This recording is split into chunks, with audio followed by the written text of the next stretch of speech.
Welcome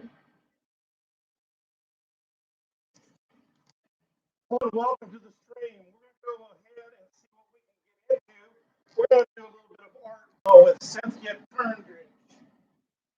I got, I guess, a fax or email from one of your fans, and they listed your books, and I was absolutely fascinated. Really neat titles, bound to be neat material. Tell us a little bit about yourself first.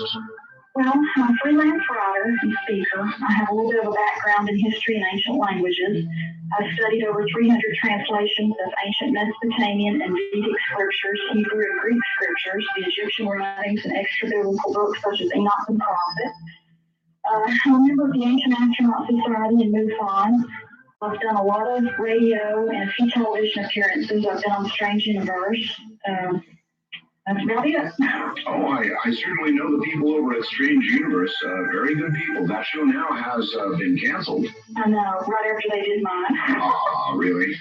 Yeah. But most of the principals, the people who are working there are off to good and better things now. Arthur Machero then. He's the one that recruited me for the show. Yes, indeed. All right. Listen, sexual encounters with extraterrestrials.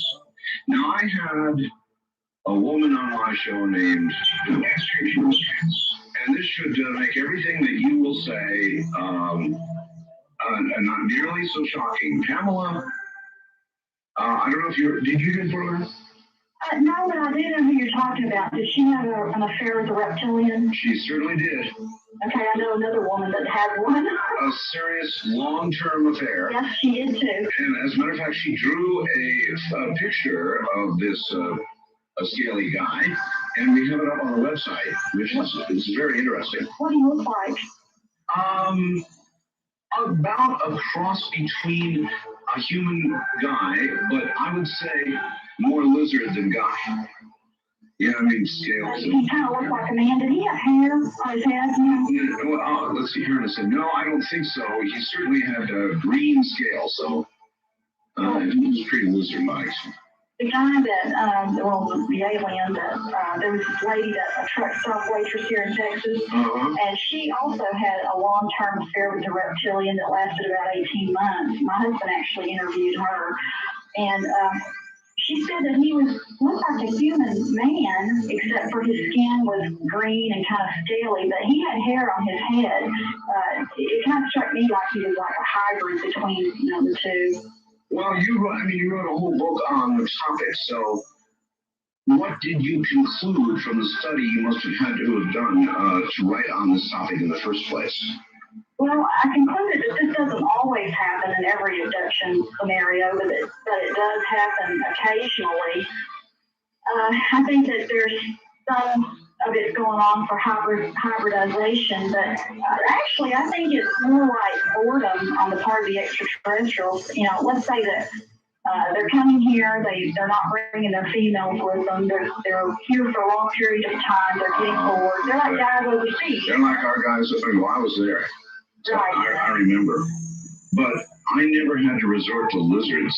Well, they're not resorting to lizards, they're resorting to humans. Well, I know. But But in the case of Pamela, when you interviewed Pamela, and you really dragged the truth from her, she preferred lizards. Well, this girl, this truck stop waitress, she also preferred this guy, and Yeah, see? he got killed.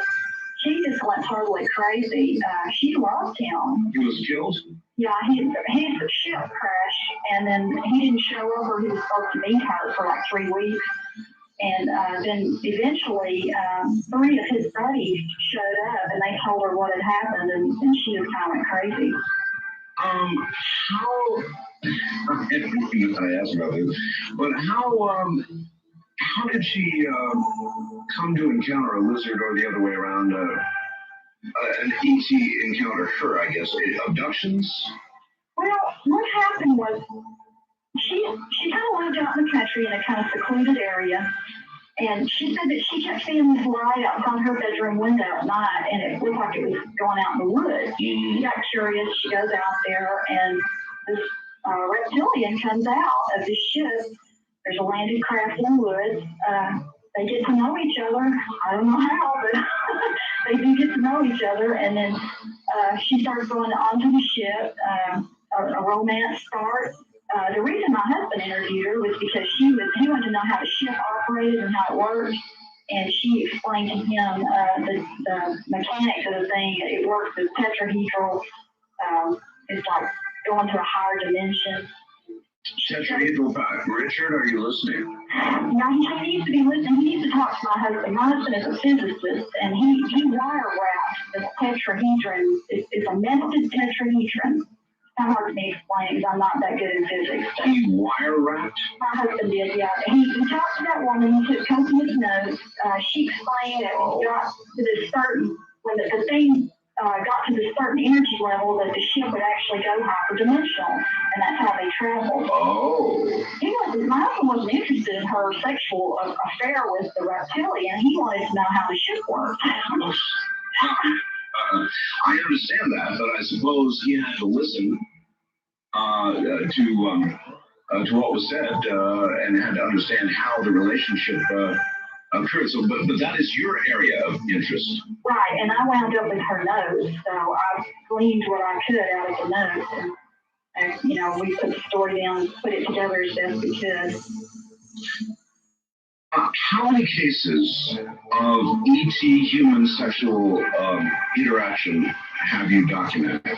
Well, I have about 35 in the book, but since this book has been available, you wouldn't believe how many people have written to me and told me, oh, I've had an encounter, I want to talk to you. I got one 2 days ago. This woman wants me to call her, and she wants to tell me all about it. Well, that's what got me about Pamela. I thought, this is the weirdest of them all, and and the audience reaction is going to be horror. But both times I had Pamela on, I'm telling you, the phones were full of people saying, I too have had this kind of sexual encounter, men and women. I'm thinking about expanding my book because I keep getting more cases, and you're right, men and women. As a matter of fact, there's a guy here in Fort Worth.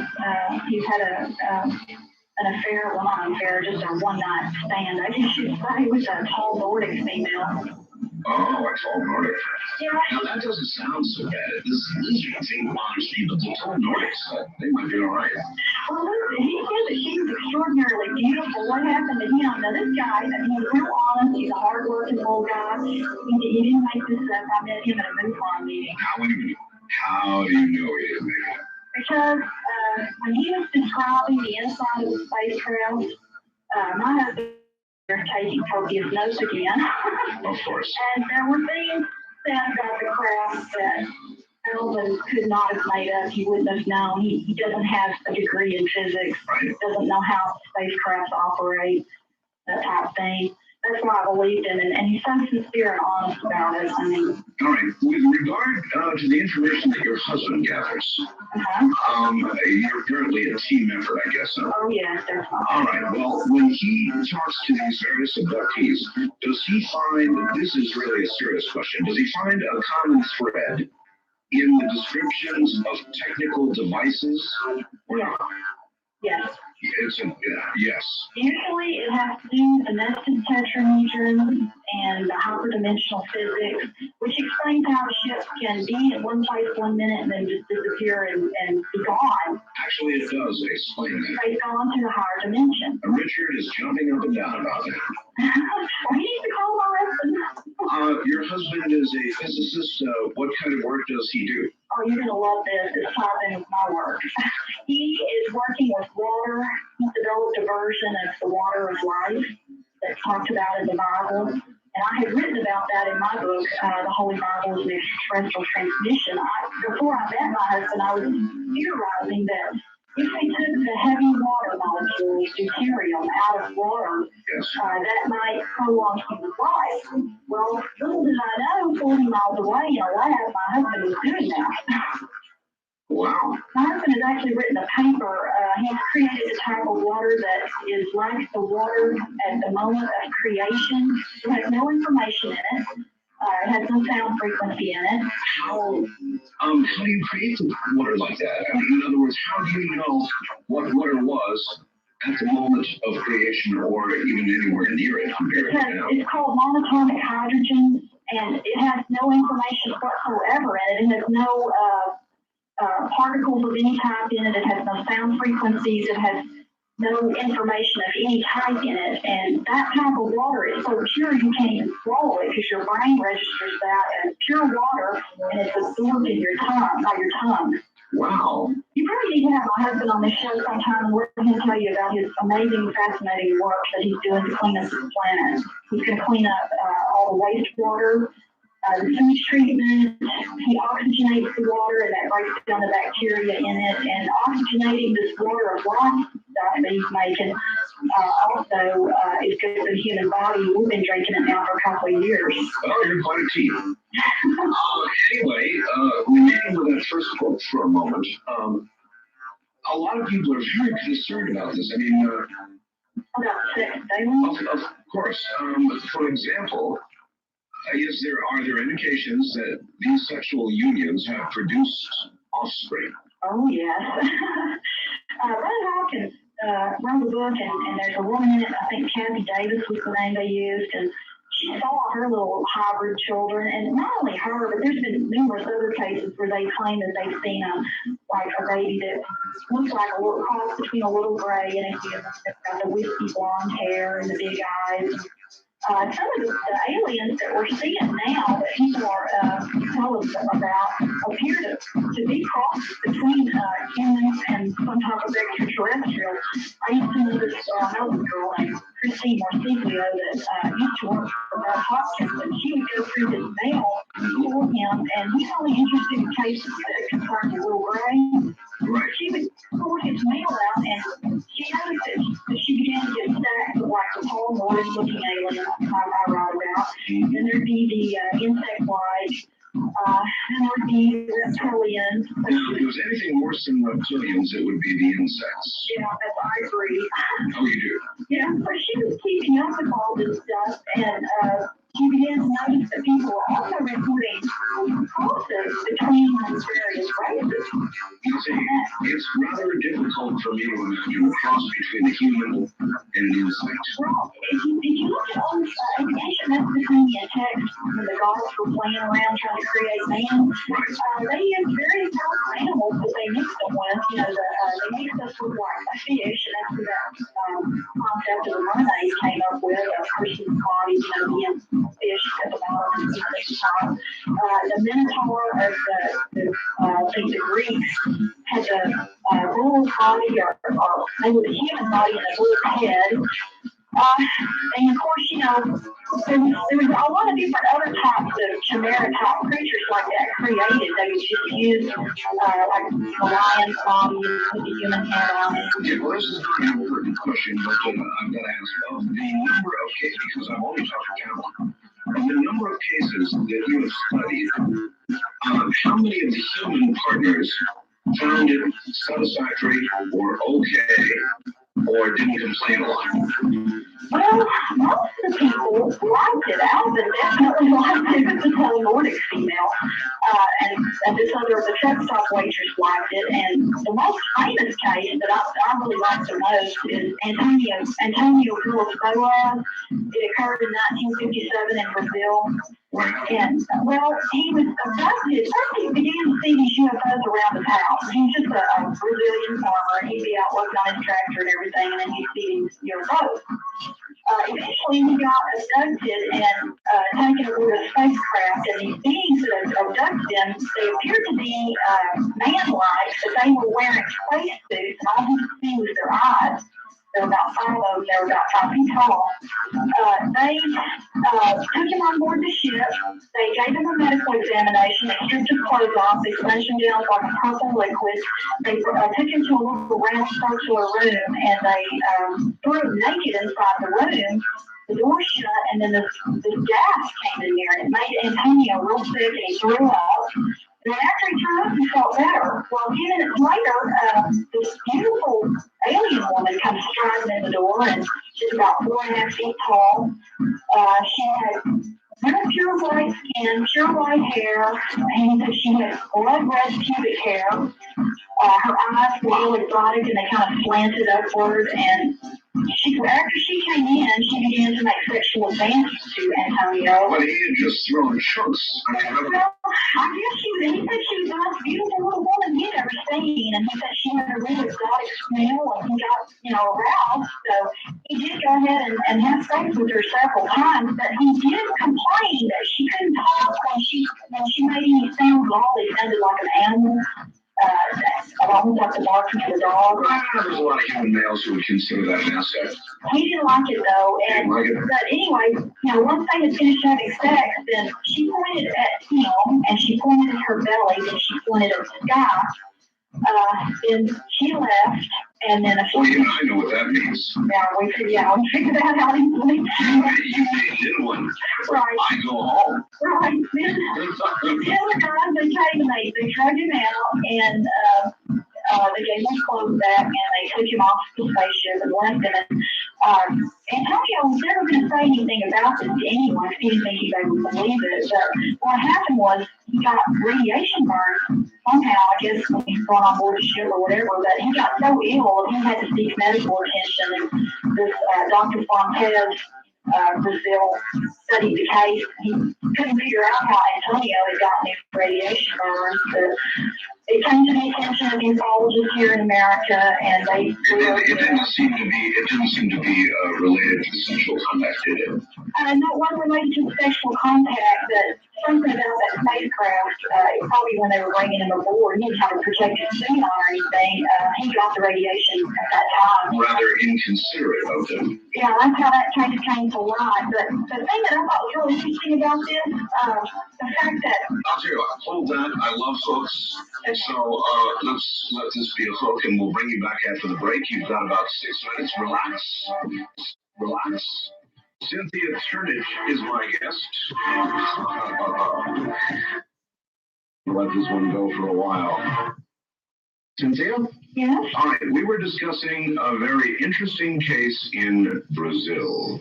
Yes, I wanted to explain something that I think the reason why they put the gas in the room when Antonio was in there. Yes. He reported that the male extraterrestrials never took off their helmets or spacesuits. And I think it's because they had to have some kind of special air, there's something in that gas, and they put the gas in the room so that the little lady could breathe without a helmet on. Rather thoughtless, though, of them with respect to hearing. Well, it made him sick, but he got used to it. Now, I know it wasn't very nice of them, but apparently they didn't care.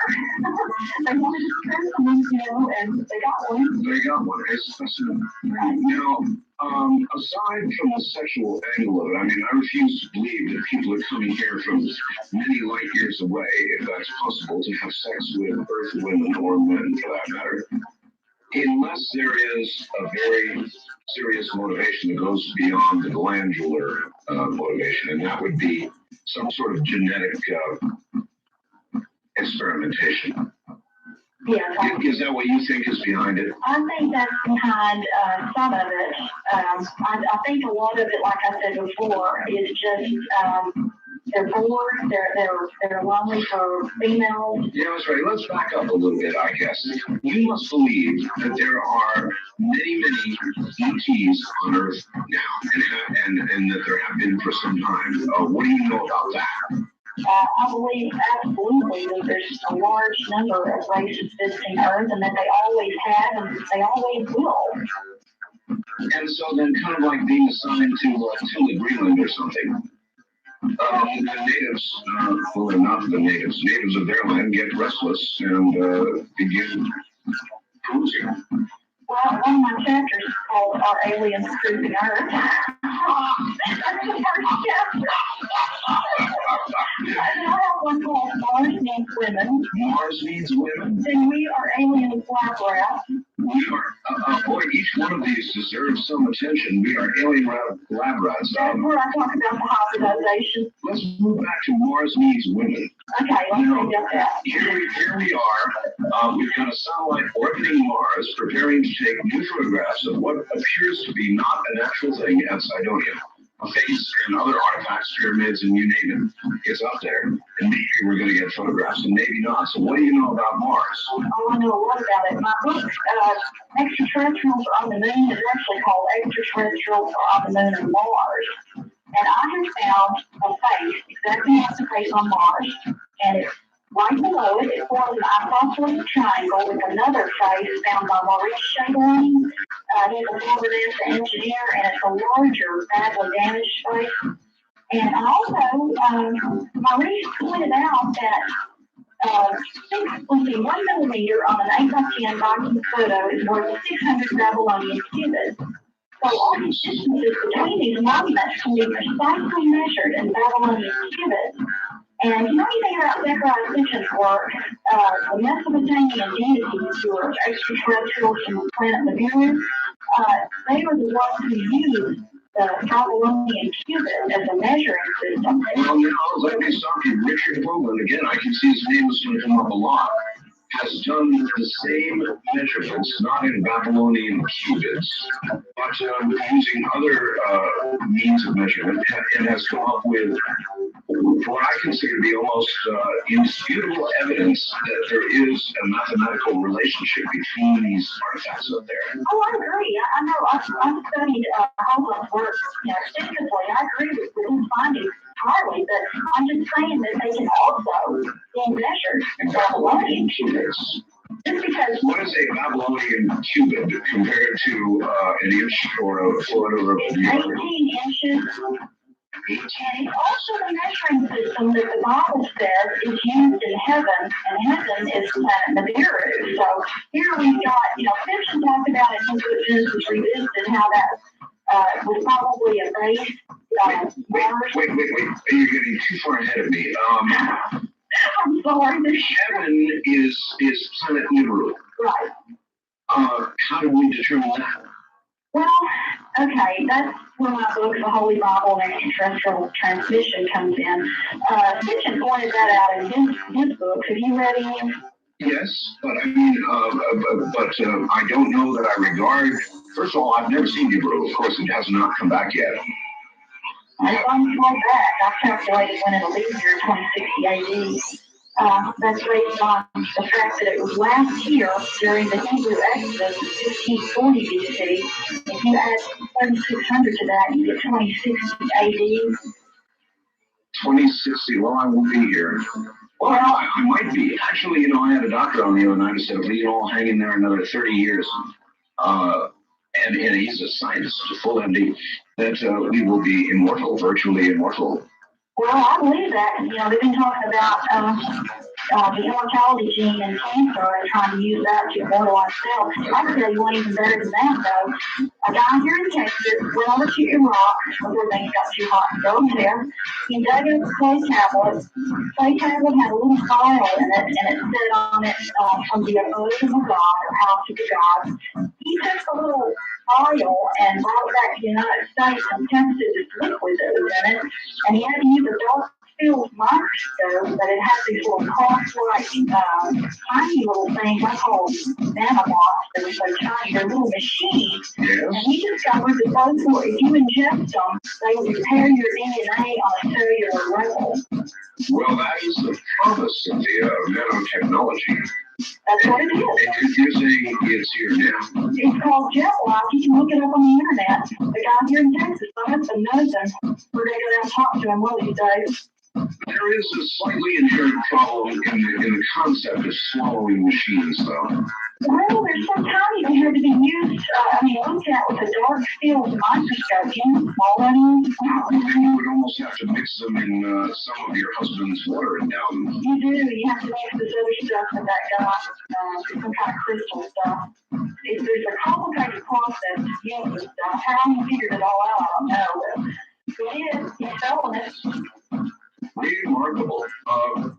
Is your husband awake and listening to all of this? Yeah, he's in the bedroom listening. Well, at some point, maybe we'll put him on the air and have him explain this work.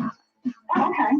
You think he'd be up for Hey, here we go. He probably will. Let me tell you about heaven, though. You wanted to know why I think that Hebrew is heaven. Yes. First of all, if you study Mesopotamian text, it's sometimes referred to as the kingdom of the heavens. And if you take the Bible and you look at its literal form, when it's talking about the kingdom of God and the kingdom of heaven, it actually says the kingdom of the heavens, like Matthew chapter 3, verse 2, where John says, repent for the kingdom of heaven is at hand. Yes. If you look at what the literal text says, it says, repent for the kingdom of the heavens has come near. Now, this come near, it was someplace else before, and that sounds to me like an orbit.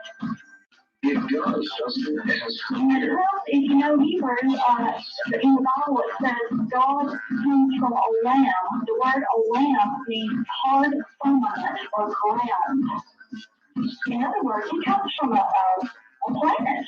Well, I always thought God was sort of up there in the emptiness. Well, I think people would like to think that, but if you look at the Bible in its literal interpretation, you've got the word Elohim, which is horrible for a lot of people. That's why they've got all these new versions out that have changed the Bible. That word Elohim actually means God. Then you've got the word Eloah, which means God. Then you've got the designation for God's name, YHWH. You've got like three different ways to talk about God.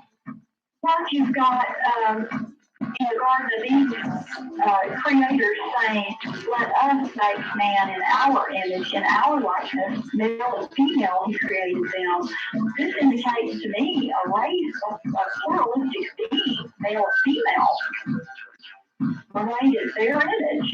Where then, Cynthia, do you think we go when we die? Well, I did add an appendix to my book because people kept asking me about that, and Jesus kind of alludes to it. He talks about the deep chasm between heaven and earth and that no man can cross.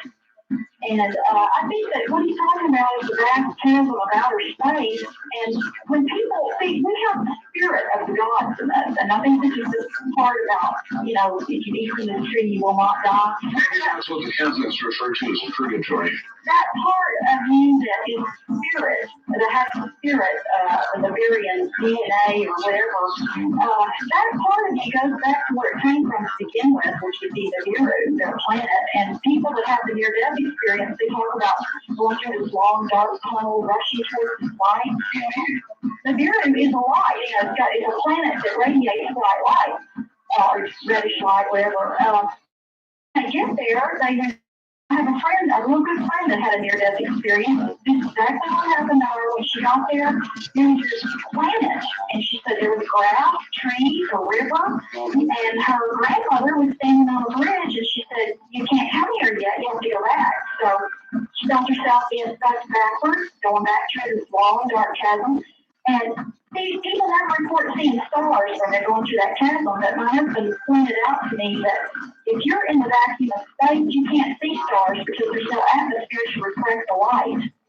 So they may very well be, their spirit is being sucked backwards through outer space. Now, if you're in space, you can't see stars? That's right. That can't be true. Well, no one can tell you, you cannot see stars. Then how does the Hubble see stars? They use a lens on their, that refracts light.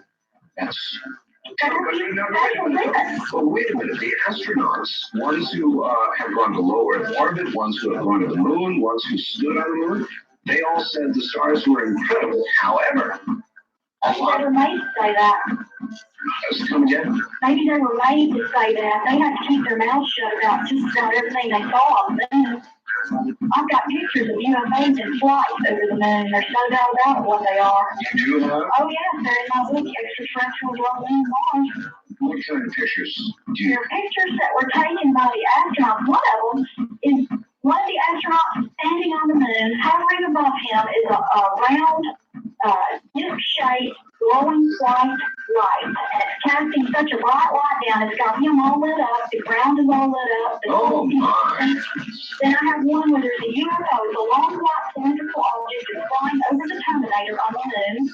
It's giving off a kind of a vapor trail, very large. And then another one is an object that's long, black, cylindrical. It's about 16 miles long. It's flying over some craters over the moon. And it looks Holy mackerel, Cynthia, let me ask you a question. Do you and your husband have a computer? Yes. Is there any chance that you could take what you consider to be the best? I like the white light over the astronaut, but you would be the best judge of this. Take the best photograph and scan it. Do you have a scanner? I'm trying to ask Norman. Norman? Yeah, let's ask Norman. Norman! We have a scan. Yeah. Oh, that's a yes? All right, Cynthia, here's my idea. Could we, is Norman really busy right now, or do you think we could ask him? I'll I'll tell you what, let me talk to Norman for a second. Okay, here you go. All right. Oh, you can't do it right now? Oh, the Scanner's not. We don't have software loaded up. We've been having computer problems. He just had to rebuild my computer. He knows how to do stuff like that. He's a genius. I mean, kind of like me while Tesla. Oh, well, too bad, because, gee, I would just dearly love to get some of these photographs. Let me ask you this. Oh, okay, here, right, that's right. You have negatives? I don't send me. I won't send you my negatives, but I'll send you the print. Send me some prints, and is it okay if I post a few on the website? It'll just promote your books. Oh, You have to see alternatives. oh no, that's wonderful. I mean, based on what you've said, we absolutely have got to see some of this. I want to tell you something else I found on Mars that absolutely proves to me that it is an Iberian base.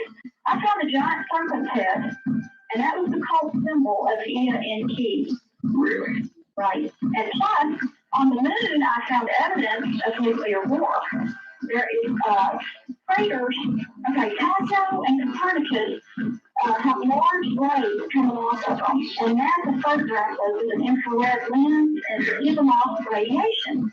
And whatever it was that hit those, it causing the radiation, blew up before it impacted with the moon, and no meteor or what asteroid or anything is going to blow up before it strikes the planet, and they're not going to leave radiation like that. It's still there.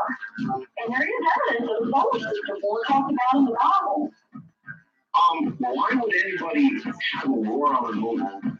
Well, It's just sort of is a pitted, even without nuclear detonations, it's a pitted, airless rock. that's not airless. Let me correct that. There's air on the moon? Oh, yeah. When the Apollo first went to the moon to land, Yes. when it was trying to land, it drifted. You cannot drift in a vacuum. It drifted for like 1 minute. As a matter of fact, that's correct. It drifted in the horizontal plane. So if there was no atmosphere, it would not have drifted. Plus, I have photographed clouds over the moon. Clouds. And I have photographs of vegetation. Excuse me? Absolutely. Holy mackerel, Cynthia. You're going to have to send me a lot of photographs. What kind of vegetation do you see on the moon, Adele? Well, it appears to just be shrub-like, but there's a wonderful book out on Francis Steffling, We Discovered Alien Bases on the Moon. And he states in that book that there's trees and things like that. I'll tell you a real weird story that happened to me. When I was ordering all these NASA photographs a few years back, someone at NASA sent me microfiche of the moon, of the dark side of the moon. And I was looking at the back of it, and the whole thing is landscapes. There's Ridges? big circular walls, and when I say big, the one in China would just be nothing compared to these suckers. And you have... The microfiche disappeared out of my house. How they did, weird things happen to me. If you get to know me, you'll find out.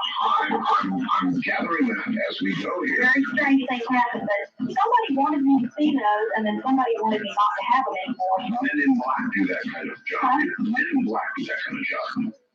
MIBs. Perhaps so, but anyway. Cynthia, hold on. We're at the top of the hour. We have to break here. Time does fly when you're having fun, and this is fun. We'll be right back. Sexual Encounters with Extraterrestrials. Book 2 is War in Heaven. Book 3 is Extraterrestrials Are on the Moon. along with landscaping, added that, and the Holy Bible is an extraterrestrial transmission. Now, this is intriguing stuff, to say the least. We're going to get Cynthia back. This fact says, see, Cynthia said you can't see stars in space because you have nothing to refract. You need some sort of lens or something, and I don't know that I buy that one. And either does this faxer who says rudely, this woman is an idiot. You can't see stars in space, question mark, exclamation point, Ted. Well, I'm not sure about that either, but you might recall that when our astronauts were on the moon, remember that? I sure do.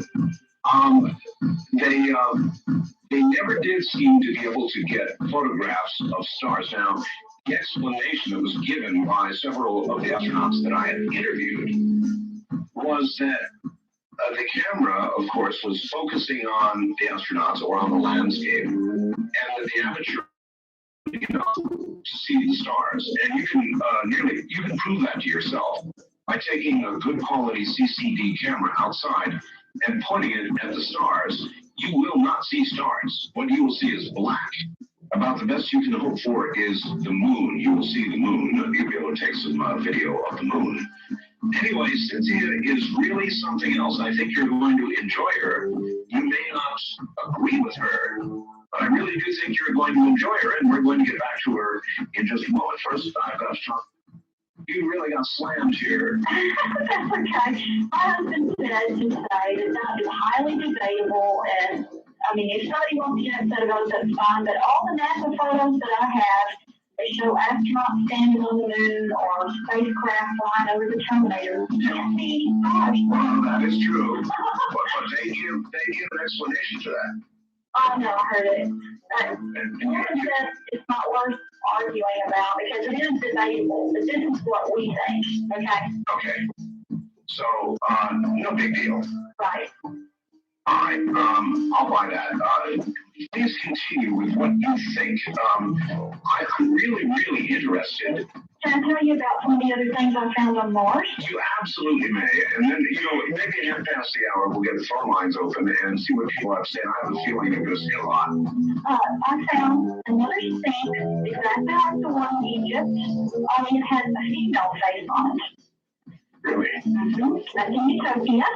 Plus, I found a large arrow that's etched into the ground in the Martian plains. Very large. It looks like somebody drew it out there. It's got a little feather-like thing off the end of it. That's interesting to me because you would have to see that from space. It's almost like someone was pointing to go a certain way, which would be an indication of a base. And I wanted also to tell everyone that there is furrowed ground on Mars, which indicates that someone may be using their base there now. Plus, there's other evidence that someone is operating a base. The Phobos 2 space probe was destroyed over Mars, and it managed to take a few pictures of what was coming towards it that destroyed it. And it was a long, flat, cylindrical object about 16 miles long, exactly like the one that I have a NASA photograph of flying over the moon. So here we have two of the same type of spacecraft on two different planets, the moon and Mars. And by the way, the moon has pyramids on it. I made a discovery myself on the moon of what appears to be some pyramids in the middle of a large crater. I call that Pyramid City. Anyway, got this all laid out in my book, and I show the drawings of that isosceles triangle I was talking about. That's laid out. It has that other face that's exactly like the face on Mars that I found. Right. Right below that one. And I have a picture of the Phobos 2 in there also that I took at a space exhibit over here in Fort Worth just to show people what the thing looks like. And all pictures of all the other things. Boy, I have got to get my hands on some of these pictures. Get my book. I will send you some of the photos. I will get them up, I promise, on the website as soon as I can. Also, there's a crater that I published a photograph of Tchaikovsky. And the guy that wrote We Discovered Alien Bases on the Moon, he believes that has water in it, and it does look like water in there. And, you know, the scientists did come out and say, about 6 months ago, that there's water on the moon in the form of ice. But who's to say that there's not water, liquid water on the moon? If there's a small atmosphere, there could be enough, you know, to hold some surface water. And there's clouds. So, Now, you're really going to draw some fire. Clouds on the moon. well, there's photographs of clouds on the moon. They're published in that book, We Discovered Alien Bases on the Moon. And then I have some photos of them. They're there. They're there. They're there. And if there's a thin atmosphere, why not clouds? And if there's a little bit of water, there should be some clouds. What kind of clouds are on the moon? I don't know much about clouds. They look like long, kind of stringy looking. And Frank Stephan said in his book that there was areas of the moon that would have kind of foggy, like areas. Right. There has to be some water for that to be possible, is my understanding. Now they have discovered water on the moon. That's right. At least they believe they have at the poles. Yeah. All right? That much I acknowledge. But the clouds would require an atmosphere. Well, we determined that there is a thin atmosphere because the module floated, you know, it drifted. Now, why could that not have been? We know that there is some gravity on the moon. What is it, an eighth gravity, I think they say, or something? Something like that. So, why not presume that there was some sort of horizontal thrusting going on that caused the spacecraft to move in a horizontal way? Well, I guess that is a possibility, but then what about photographs of clouds? Get that book, We Discovered Alien Bases on the Moon. That thing, it's going to about 100 photos, and there's lots of photos in there of clouds. Lots of photos of clouds. Another thing, too, I've reproduced in my book the original voice transcript of when they went to the moon. And by the way, I have an original tape of that someone gave me. And what's on the tape? Well, it talks about seeing a beautiful barbarian, which indicates to me is a code word for an extraterrestrial. Sounds like to me, and you know they use coded words like "yes, Santa Claus is real." Probably have heard this before. I have actually. I've read some of this on the internet. Do you actually have these tapes? I mean, for example, could you play them on the air? Well, okay, my husband is working on that right now. It's on one of those old reel-to-reels, and he's trying to alter this machine that we have to be able to play the thing. Right. I think he did fix it, and he's been listening to it, but there's a lot of long, boring stuff you have to listen to before you get to the good part. I see. I mean, we have to have time to listen to it and edit it, you know, to get to the good stuff, because you don't want to bore your listeners with No, I don't. mission control talk. However, you are not boring me. And from extraterrestrials, how many? Do you have any idea how many are here? On the different types. Yeah, well, no. How many in numbers? Okay, let me tell you this. The Bible says that there was a war in heaven and that 1/3 of the inhabitants of heaven were exiled to earth. Right. That's a large amount of extraterrestrials that can't go back to heaven. They have no place else to go. I think they're on bases on the moon, Mars, and on Earth. I think there is a secret underground tunnel and under the ocean, and the Bible even says that they're under the earth and under the sea. Now, how more explicit can we get?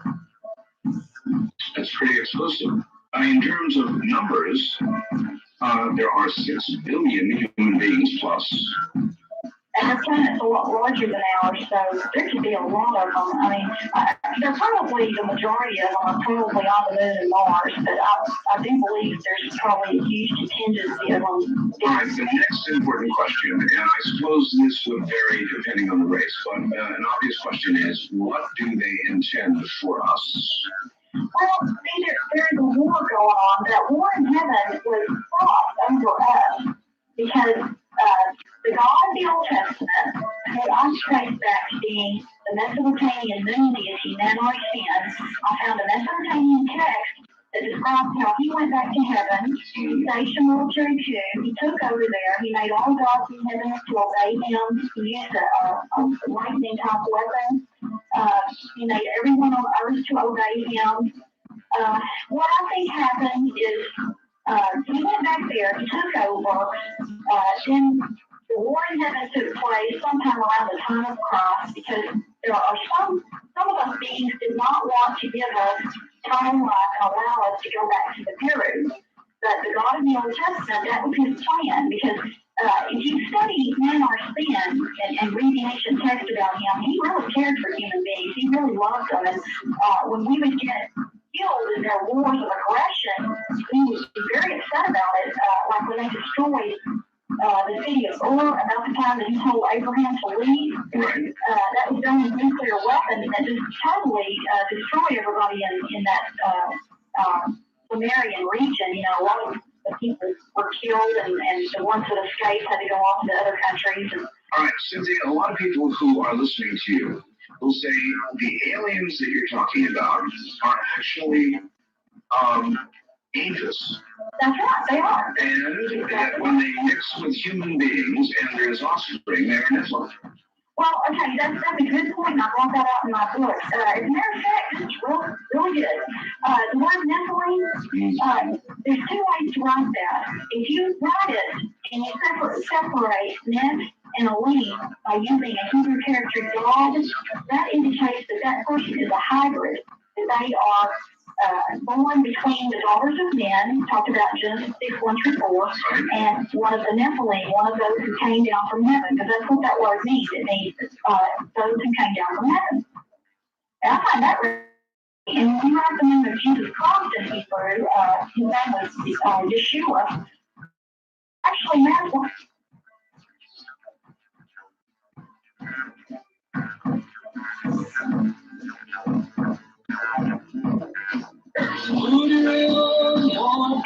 on the far coded transmission. We've already talked about how it's based on a range of beings from this planet, the Nibiru. Around and get rid of all these objectionable little creatures. .net. And I love to get email for the impact with the moon and no meteor and all pictures of all the other bases. Boy, I have got to get my hands on some of these pictures. The days of Noah. And he was referring to the global catastrophe of the Great Flood.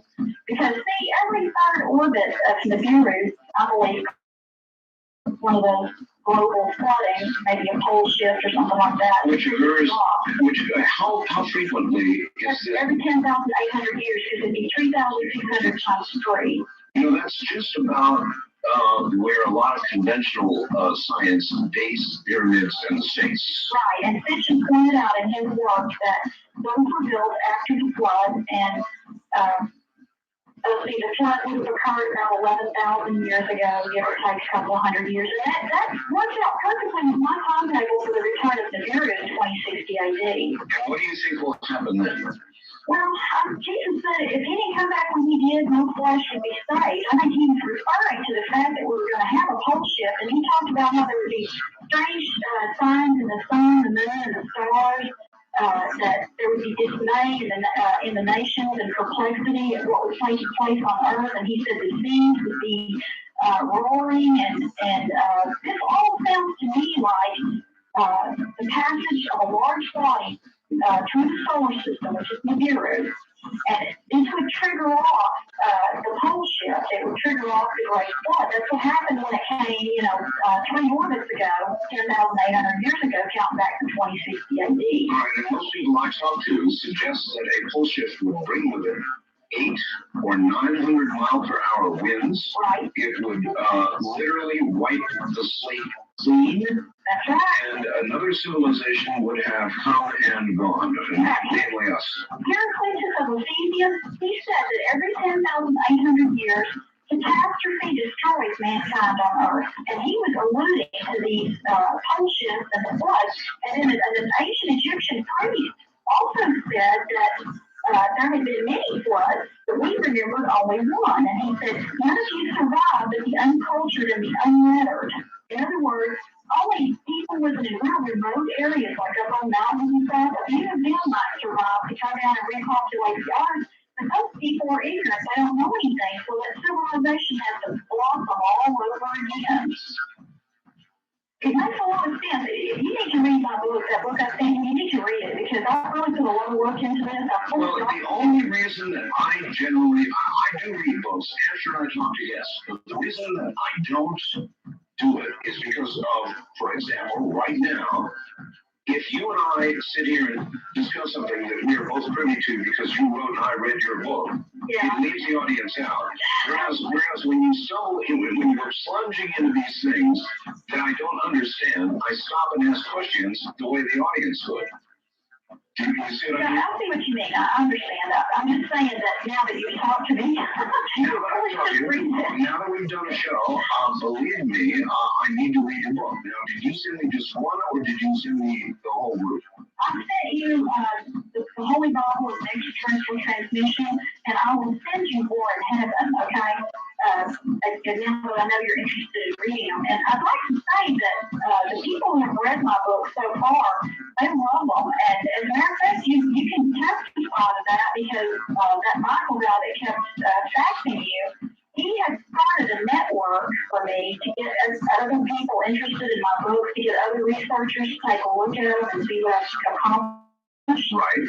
And he is recruiting people right now to work for him to just network for me. And he's already got one other guy that's doing it. This Michael guy is doing this 3 days a week. He quit the job he had and is took a job that he only works 4 days a week so that he can do this for me 3 days a week. And he hardly knows me. He's just doing it because he loves my book. He was telling me this other guy has memorized both the Bible, Holy Bible of Extraterrestrial Transmission, and War in Heaven. They call him a prophet now because he can quote from my book. Yes, he's realizing that he can say, well, see, alternative stuff on page 147, paragraph 3, so and so. All right, Cynthia, when we get back from the break, I need to ask you about the Holy Bible as an extraterrestrial transmission, and then I'm going to open the phone lines. Really, I'm going to do that now, and I can't wait to see what the audience has to say, all right? Okay. All right, stay right there. To Cynthia Turnage, and she is going to get quite a response. Now, here's a good one, and here's one from Pamela, the Reptilian Queen, she calls herself here. Art, what a great show, and an incredible lady. Tell me this isn't the last time you'll have her on. She's brilliant. What a wild and wonderful researcher, and thank you for delving further into the so-called abduction phenomenon.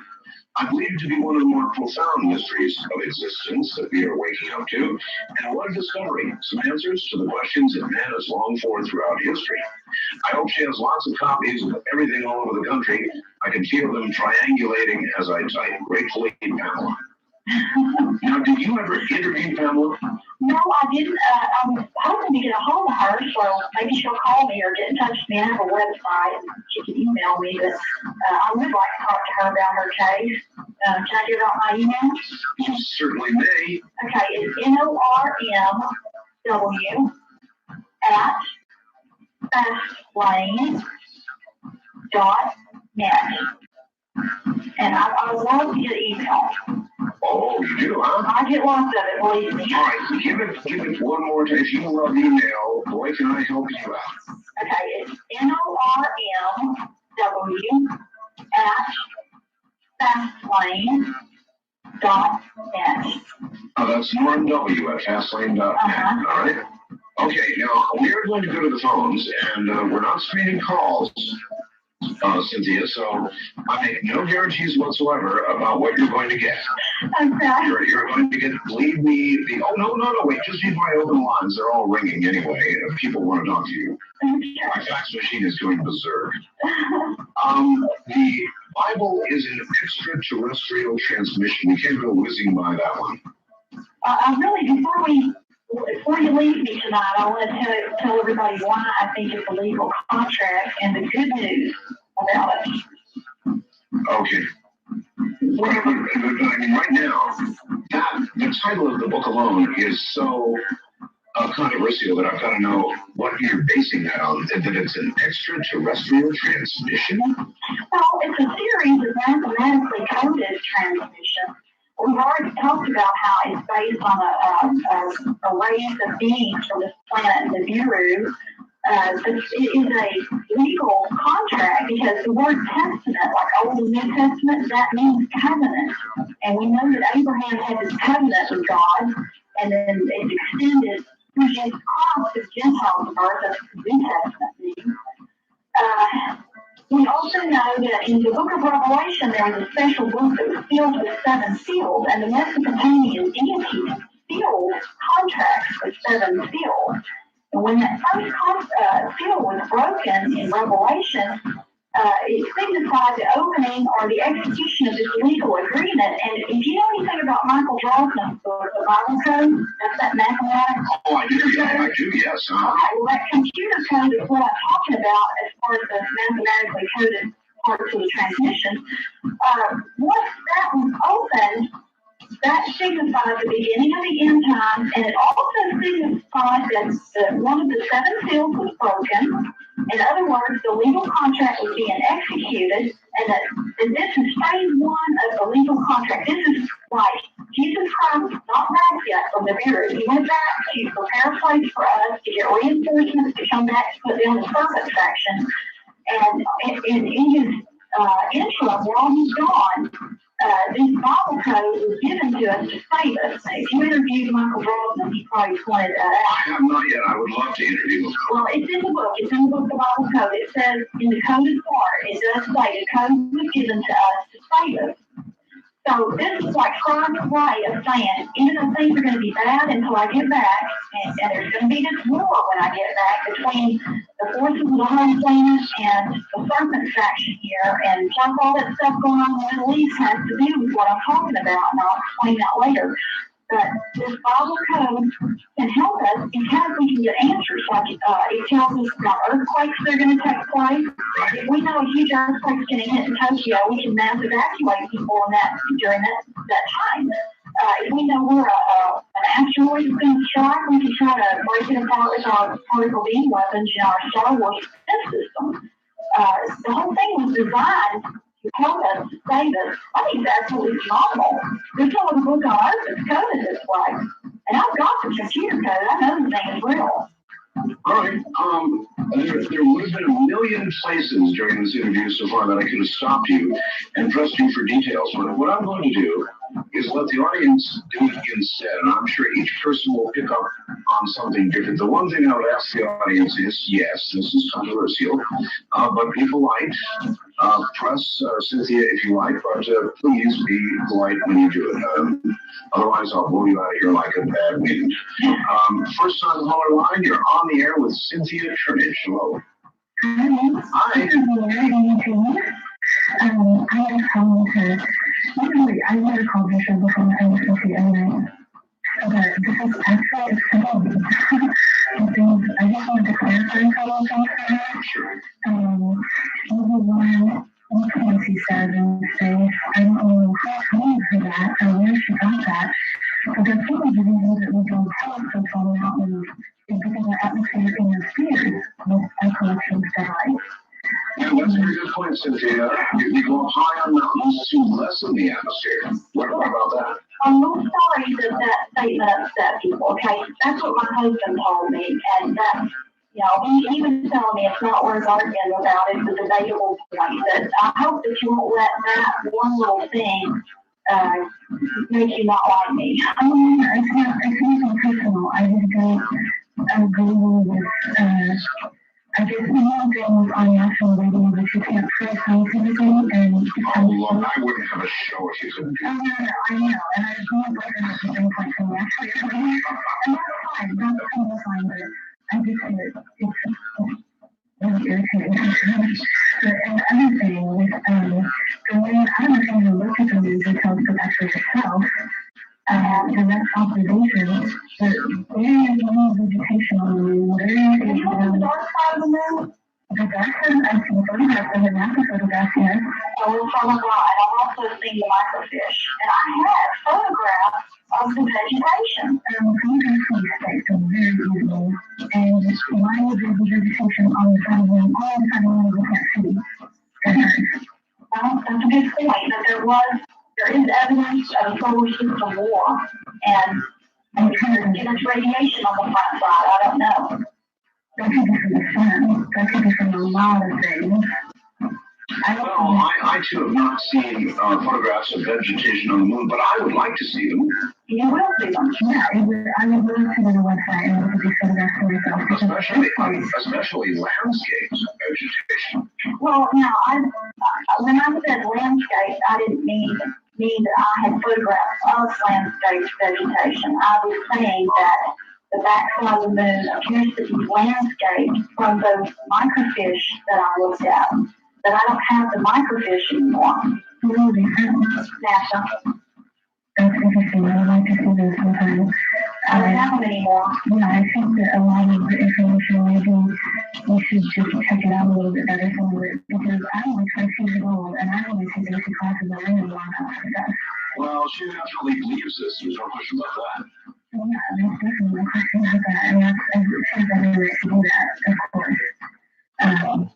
I'm basing this on what I've seen from the photographs, okay? I mean, I haven't been to the moon. I don't know myself. I can't tell you, oh, definitely I was back there and I saw up there. I just think it's good to take everything like that with a grain of salt and get a little critical. I know that photographs can be sent by anybody. We can let people at NASA and anybody can take photographs of vegetation and things. Yeah, well, I'm not sure if the individual ever knew where they wouldn't. And they usually try to cover things like that up. Well, but according to who? According to the lawyer, according to the government inspector, I mean... Well, there are a lot of legitimate scientists who may not agree with what she's saying, but they do agree that NASA has covered things up. And that may be true, but that you can't always say that that's true. You can't always automatically... Well, no one always lies. I mean, I'm just saying I think it's good to take it with a grain of salt and to try and be a little more critical about things and not just to photograph it on real. That's true. Well, that's all I'm based on, okay? There's more to this than what you know. I know people that developed the massive field when they brought it back from the moon, and they said that there were extraterrestrials and spacecraft. So, I mean, I'm getting this from a lot of different sources. I'm not just basing it on the photos that I have. I understand. All right. Eastern Rockies, you're on the air with Cynthia Churdich. Hello. Hi, Art. Good morning. How are you? Fine. Turn your radio off for us, and tell us where you are. I am actually, let me just say, first of all, I will never complain about Chris getting on the line all the time. I called last night. I'm a police officer in Shelby, Ohio. Yes, sir. Listening on actually 3 stations, MAN in Mansfield and TAN in Cleveland and another one in Columbus because we can't get you in very well. Very good. I don't have a dog morning tonight because I'm actually on station. I'm going to have to agree with the last caller. I can't. Some of your shows are far out, and I have no problem with that. Although most of your callers... Wait a minute, now, as I recall, last night you were wishing for 4 hours. I was, and I got it, Art. I'm absolutely astounded that I got it tonight. All right. Most of your guests, even on the far out side, offer some proper of proof, and I'm not saying that this one is not. But... You know, she said that she has other things other than photographs, and what are they? I don't have any problem believing something or even considering something if you can offer something.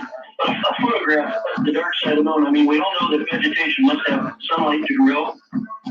Well, it's just the dark side of the moon doesn't never gets any sunlight.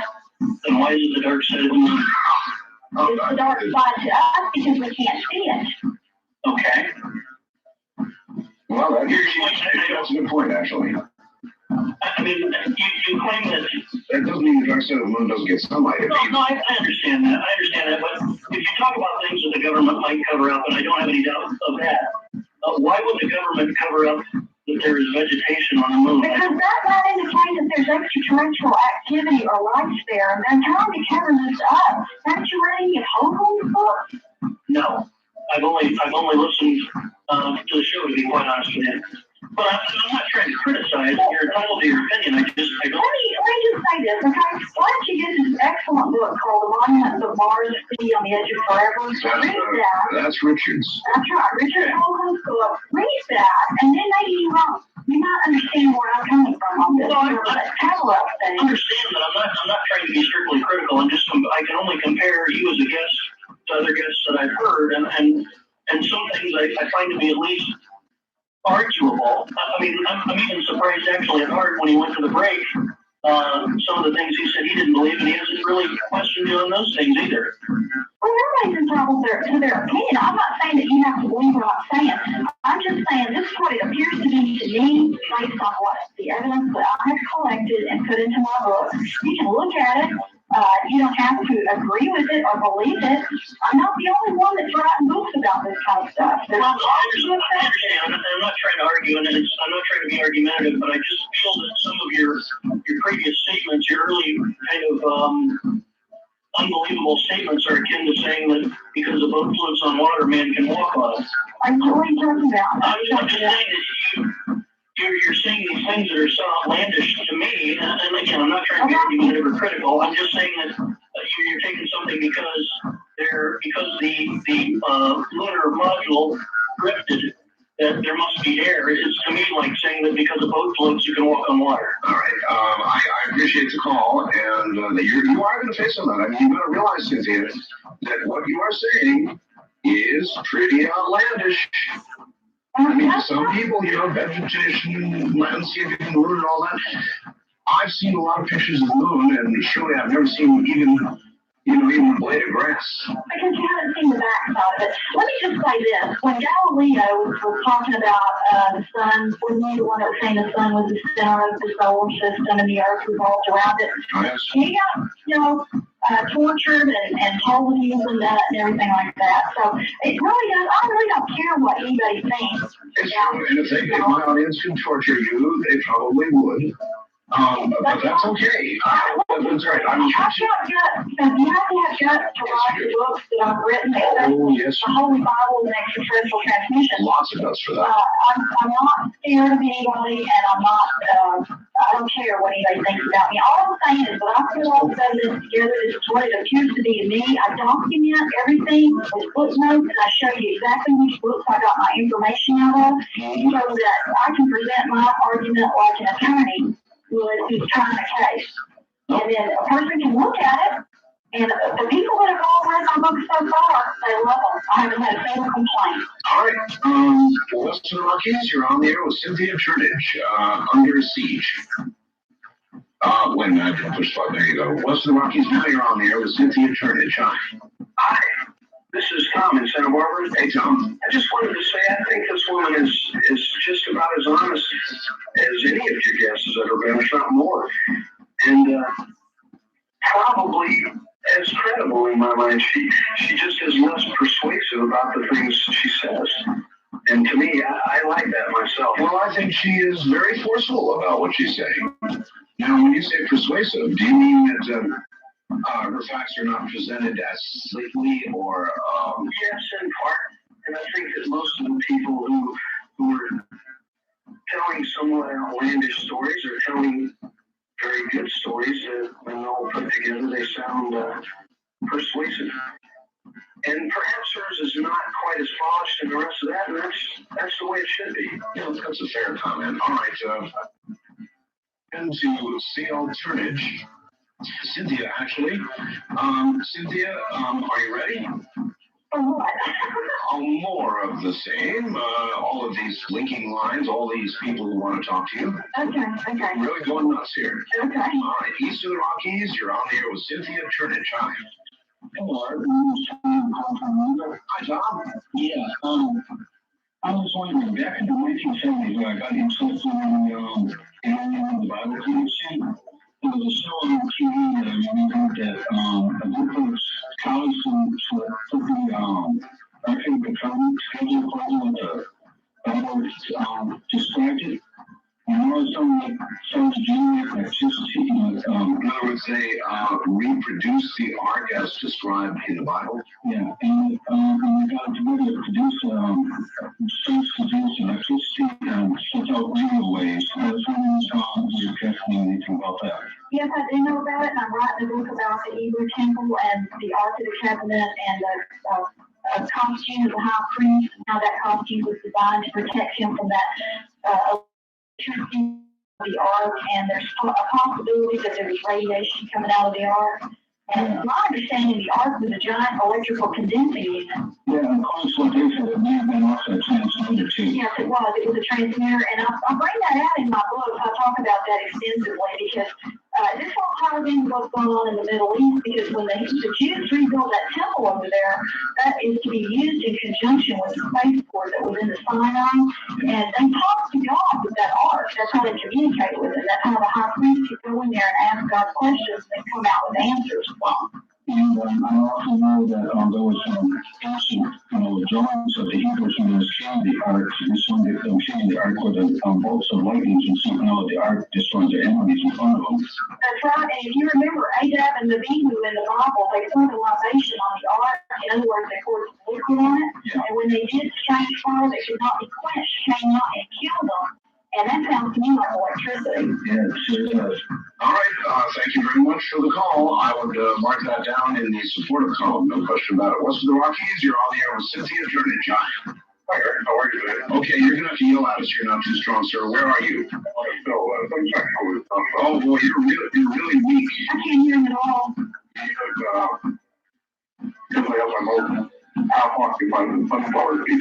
I see. Well, you shouldn't call a radio show when you have your mouth half occupied with sunflower seeds. Okay, well, do you have a question? All right. I'm just wondering, is there any estimation when there's so much wind and how high these floodwaters come right now? That'll take place. Usually it was only 50 mils of everything, because glaciers the whole bit. It was roughly something that be able to get 40 or 50 feet of elevation. That doesn't seem like very much, like it was wiped out. Well, don't forget it also causes rainstorms, tremendous flooding and raining, and that right there, that could, cause flooding all over the place. Well, again, And high winds. yeah, he asked how high it gets. Now, a lot of people think that the Ark, Noah's Ark, is on the side of Mount Ararat. Uh-huh. And that might give somebody some indication of how high. Well, plus there's tidal waves that occur during that pole shift. If you read the Extra Hastings, it describes there flooding, terrible rain, a dark cloud, the earth going crazy. If you read that book, Ice 2000, he gives another excellent description of what happens. It's pretty much catastrophic all over the earth. Maybe some of the highest mountains, people manage to survive on those, but that's all I know about that. All right. First time calling line, you're on the air with Cynthia Turnage. Good morning. Good morning. Hi, turn your radio off, sir. Okay, where are you? I'm in Boulder City, Nevada. Oh, all right. I finally got through to you. I've listened to you for years. Well, welcome. And I just hope that, I have read some excerpts of Zechariah Stitch's book, and I think this individual was right on the money. Well, yeah, actually, a lot of what she's saying, it comes from Sitchin. There's no question about it. Oh, yeah, and I was listening to Zechariah, I've heard you talk in person, and it's always quite a study of all of it. But the only thing that I got to say, I commend her at it, and anybody who calls in who don't have the research that she has and says, well, she's wrong. I wish they just ask her an intelligent question so we can learn something. Well, why don't you do that? Well, no, I usually, everything that she says, I have to agree with. The dark side of the moon. And matter of fact, there was a guy, Even the trees and I wouldn't. There was a guy that I listened to talk quite a long time ago out at the library out there in West Charleston. Dr. Strange's. I don't know if you ever heard of him. oh, yes. And I've interviewed him. oh, have you? Sure. And he was rather interesting. He more or less indicated the population of the moon is 6 million people. Wow. in relation to the aliens and et cetera, and et cetera. Although I don't agree with her that we went there by spaceship. I think we go there by time vortex. But all right. Well, see, now there we have. I have a problem with that. He says we didn't go to the moon in a spaceship.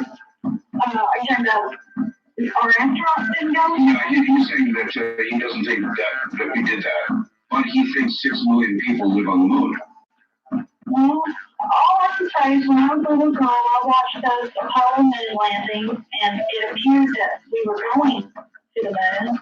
I do have those massive photographs, and I know people believe that photographs aren't evidence. That's okay, that's their opinion. As far as 6 million people living there, I have no idea how many aliens could be living there. The moon is hollow because when the lunar module sat down on it, it started ringing, and that's in an encyclopedia that I have. Oh no, I love to ask Holdman stuff. It's true. And the moon rained for several hours after that, so it's definitely hollow on the inside. There could be, thousands or millions of people living in it. I don't know, or aliens, whatever. Well, certainly from the outside, on the side, we can see it does not exactly look like a place you want to live. But you're right, inside, who knows? East of the Rockies, you're on the air with Cynthia Turnage. I wanted to ask a question. Good. A couple of them. All right. Okay.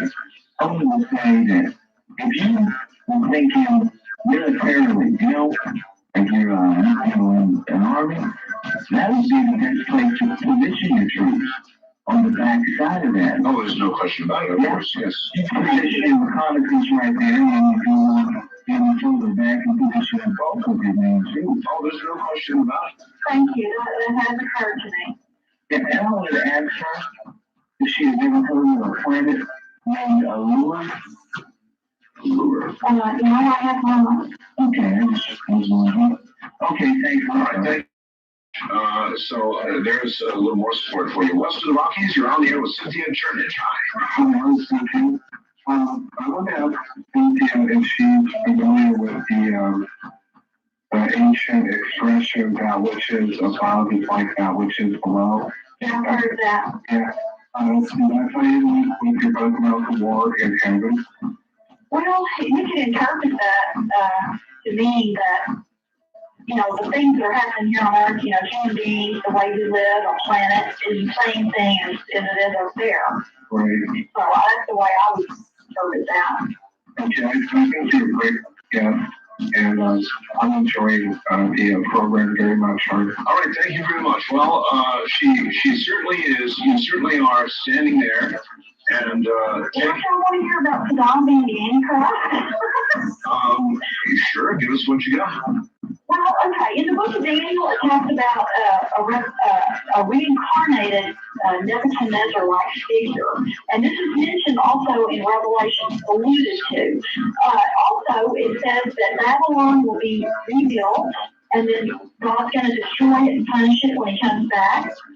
Saddam Hussein has rebuilt Babylon exactly as it was with its original materials, and the Bible does say that it's going to burn, and it has to be built out of its original materials to be able to burn, because most modern buildings, they can burn, but they're less likely to burn like that. But anyway, so Saddam believes he's the reincarnation of Nebuchadnezzar. He has his head struck on one side of the gold coin and Nebuchadnezzar's on the other. He believes in the Anunnaki.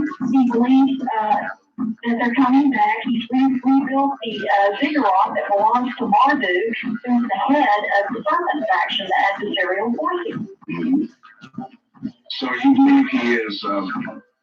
I think he's the Antichrist. Yes, I do. I think because of everything that I've written about in my book, War in Heaven, the evidence does seem to point to Saddam Hussein.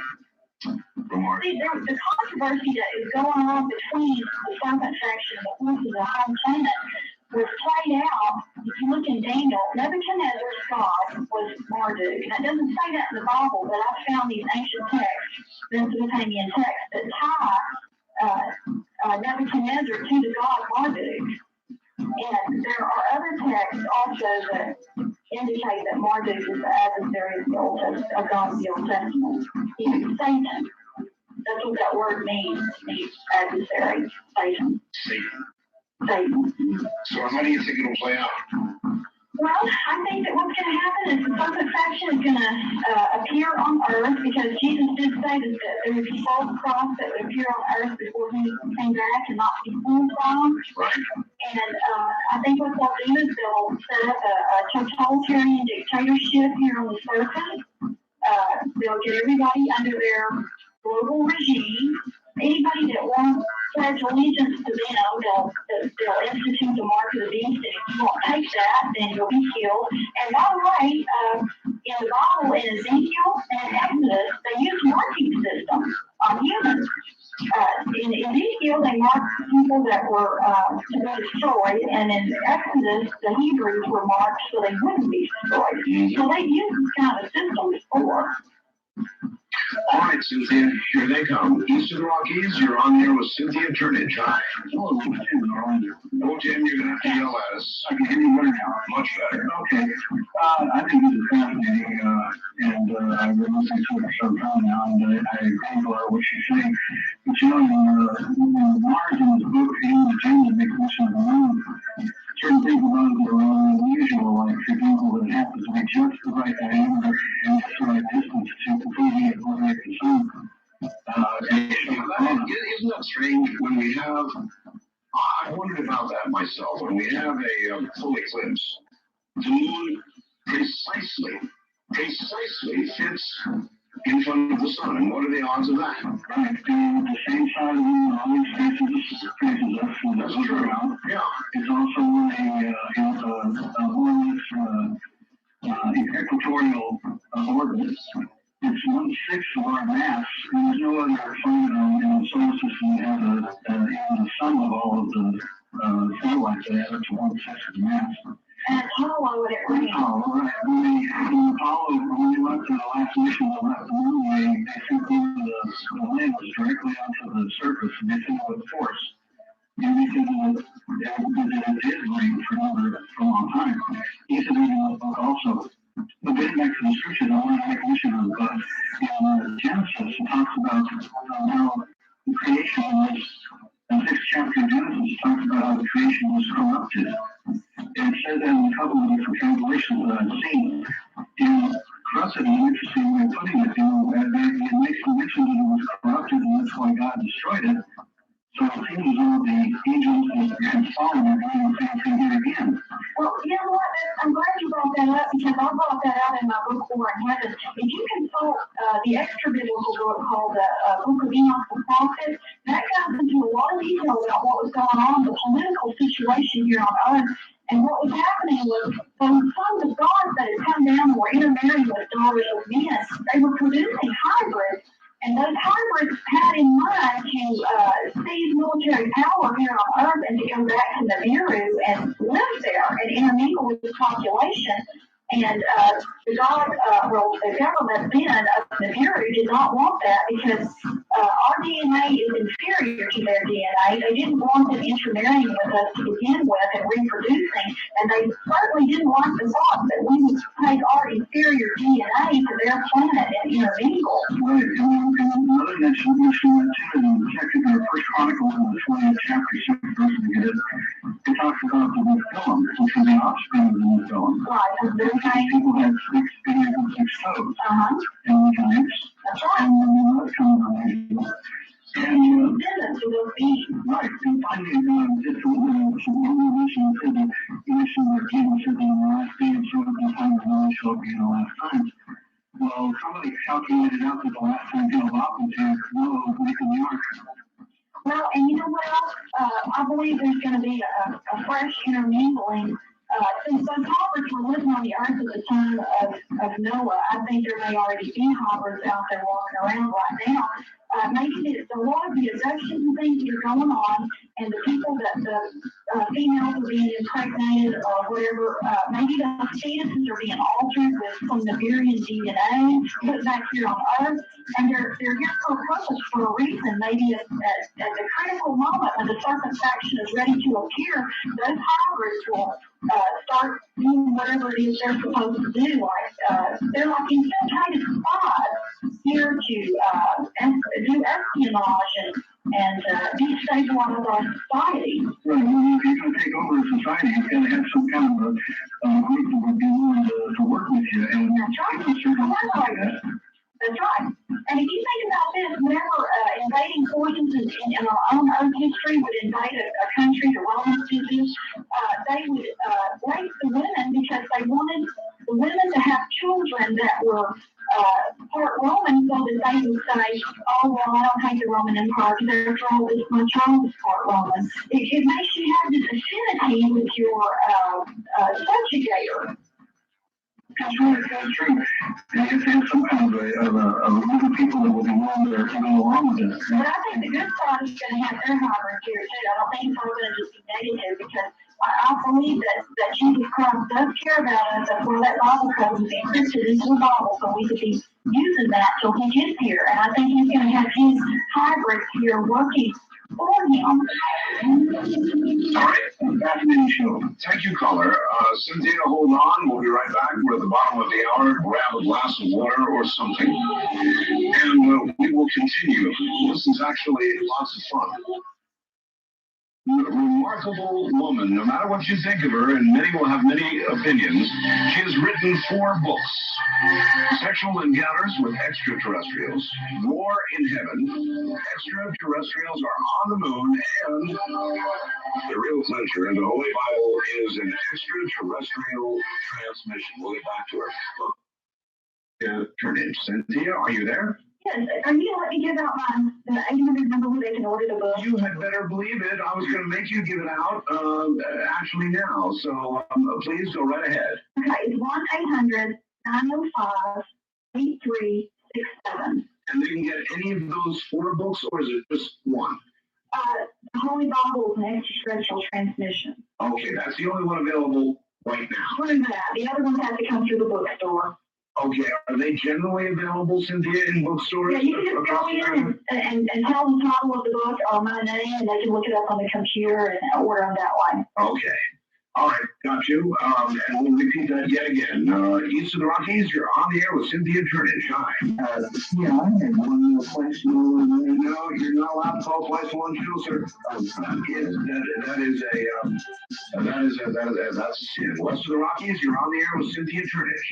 Yes, hello. Hello, where are you? I am in Vancouver, or Salem, Oregon. My name is Cabot. Okay, Cabot. Yes, I would like to say a few things to this woman, Cynthia. I've been doing a lot of my own research in gravitational and a lot of testing research. I have done a lot of research in gravitational fields and ether fields and how they interact with the flowing of light. In light of the vibration, according to Tesla, in light of the vibration, a finer type of medium than our atmosphere involved. So what happens is when the spacecraft, for example, go to the moon and they come out of our atmosphere and things like that, the light can no longer issue itself into the members and the light. That's what the Star Wars computer thing. It's been documented in several different books. Thank you. Thank you. Okay. Because see, my husband, he's like you. He does that Tesla convention, and he invented this thing called the MRA, magnetic resonance amplifier. And he was one that explained all that to me, but no one would believe me. I see, right. And see, Tesla's done a lot of research. I've been studying Tesla for years, and I'm doing an experiment here in Canada with the fact that light travels in the medium, fire, people turn into evil, things like that. And there's also core energy and things like that.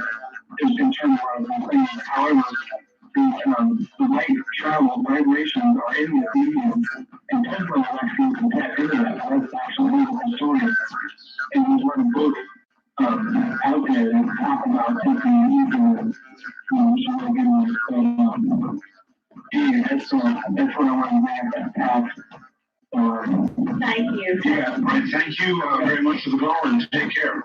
So you do have some support out there, Cynthia. Well, see, I'm not crazy. My husband told me that, and he got it from the same source that I did. So now this is People need to start studying and following up on their physics and their gravitational studies, things like that. All right, here we go. Let's go wild card line. You're on the air with Cynthia Turnage.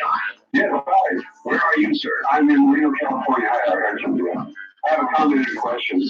In regard to the close encounter of the farmer, I guess it was in Ohio back in 59, that she mentioned earlier.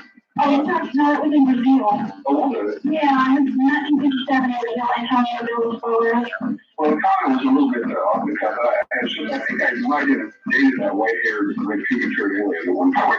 No, that's the other side.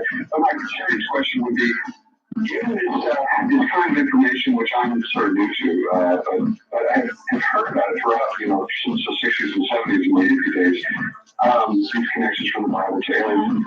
How would you suggest a person proceed, if you will, in their rectifying themselves with this heritage or with this relationship in regard to planning their own life or where they will be That's why you need to read my books, because I'm showing everybody what I've done in my books is I've showed them the origin of the Bible. I've shown them who the God of the Old Testament is. I've shown them that the Bible is a legal contract, and how you can be part of that legal contract, and that's through Jesus Christ.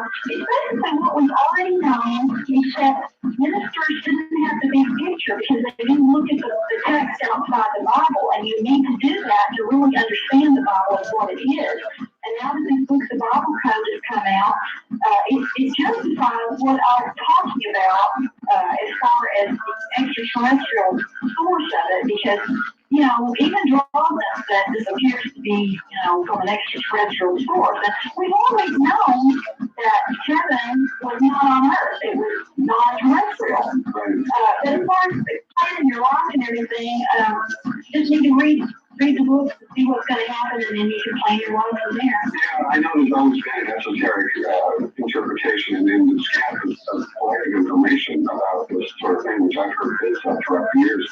But another comment, if I could, is I read something the other day in a location that was set by someone that is claiming to be the next coming of Christ, which Fredo is his name, was Bean's name. At any rate, he talked about wells in, I believe it was Brazil, in Mexico, and in three locations of the earth. And the connection I want to make is that the water that comes out of this well is supposedly claiming to, cause all kinds of healings. But the water, when weighed, weighs less than normal and natural water. Sometimes the deuterium removed. Apparently so, but they occur naturally. So, with respect to what your husband is doing and discovered, I thought that was interesting that there was someone else. They actually somehow supposedly made pills out of this water and sell them. They were claiming, miraculous healings and just sort of general health upkeep. Well, if you're not drinking deuterium, deuterium lodges in the tissues of your body, and it eventually helps with the aging.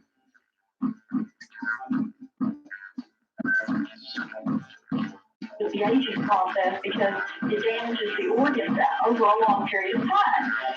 So if you're not drinking any more deuterium, you're doing less damage to your body. I don't know how I can heal it, but Any more folks getting hold of this kind of water? my husband, they have a company, they're working now, this water will eventually be available. What they're trying to do is they're trying to clean up Earth's water supply. They're trying to give people decent water to drink, and they want to clean up the sewage waste and even industrial waste that's ruining our planet. Well, I come into an outrageous. Thank you.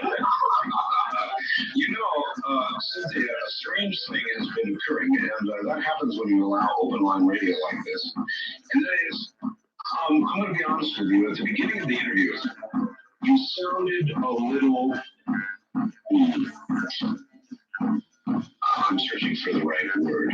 Well, please remember that it's very late. I don't say what's the point. I'm very Maybe you should, because at the beginning of the interview, I was having a problem with a lot of what you were saying intellectually, even though I was enjoying what you were saying. But as the interview has worn on and people have begun asking you questions, specific questions, either I've been listening to you too long, or you're starting to make sense to me. Well, you know what the problem is, Art? It's because...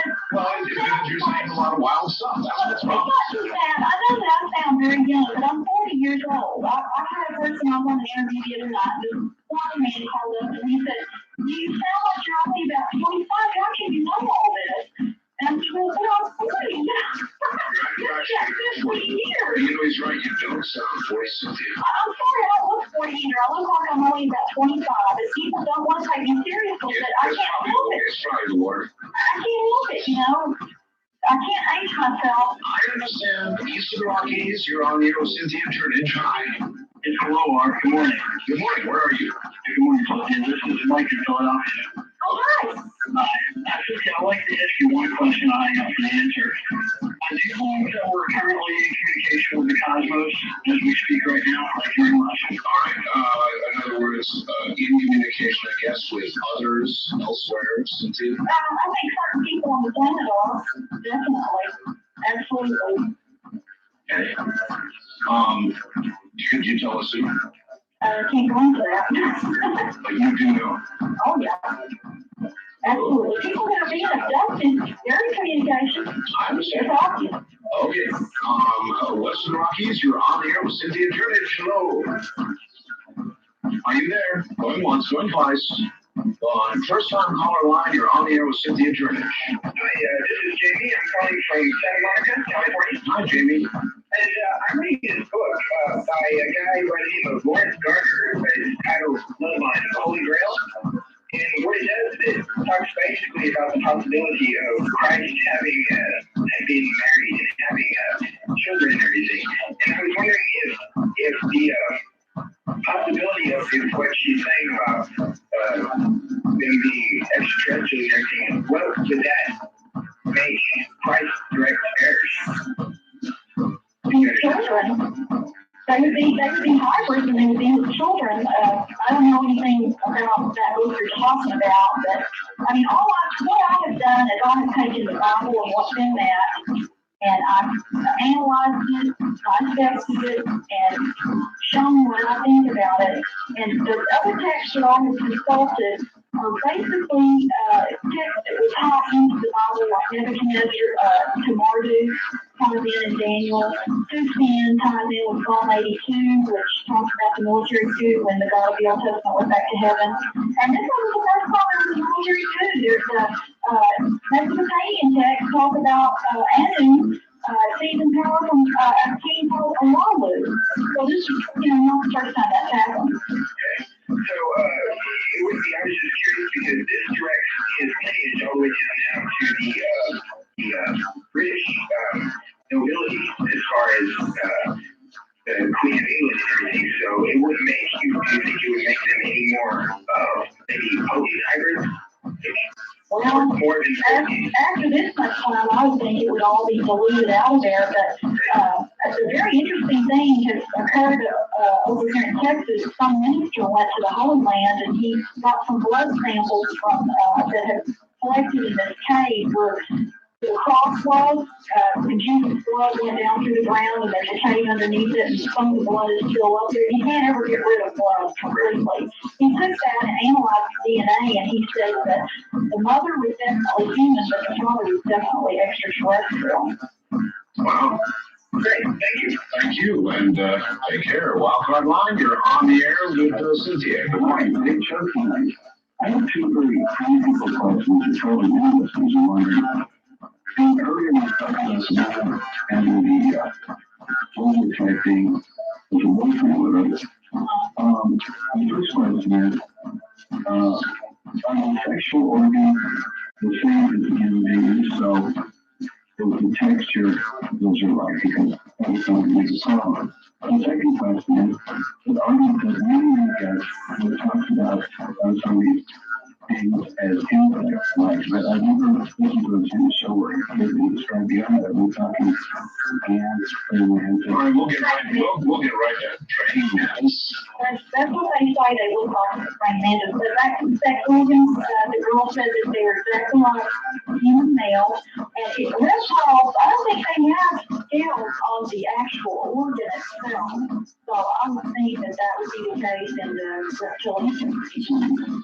All right, yes, you're welcome. Good straight questions, good straight answers. East Rockies, you're on the air with Cynthia Turnage. Hello, Mary.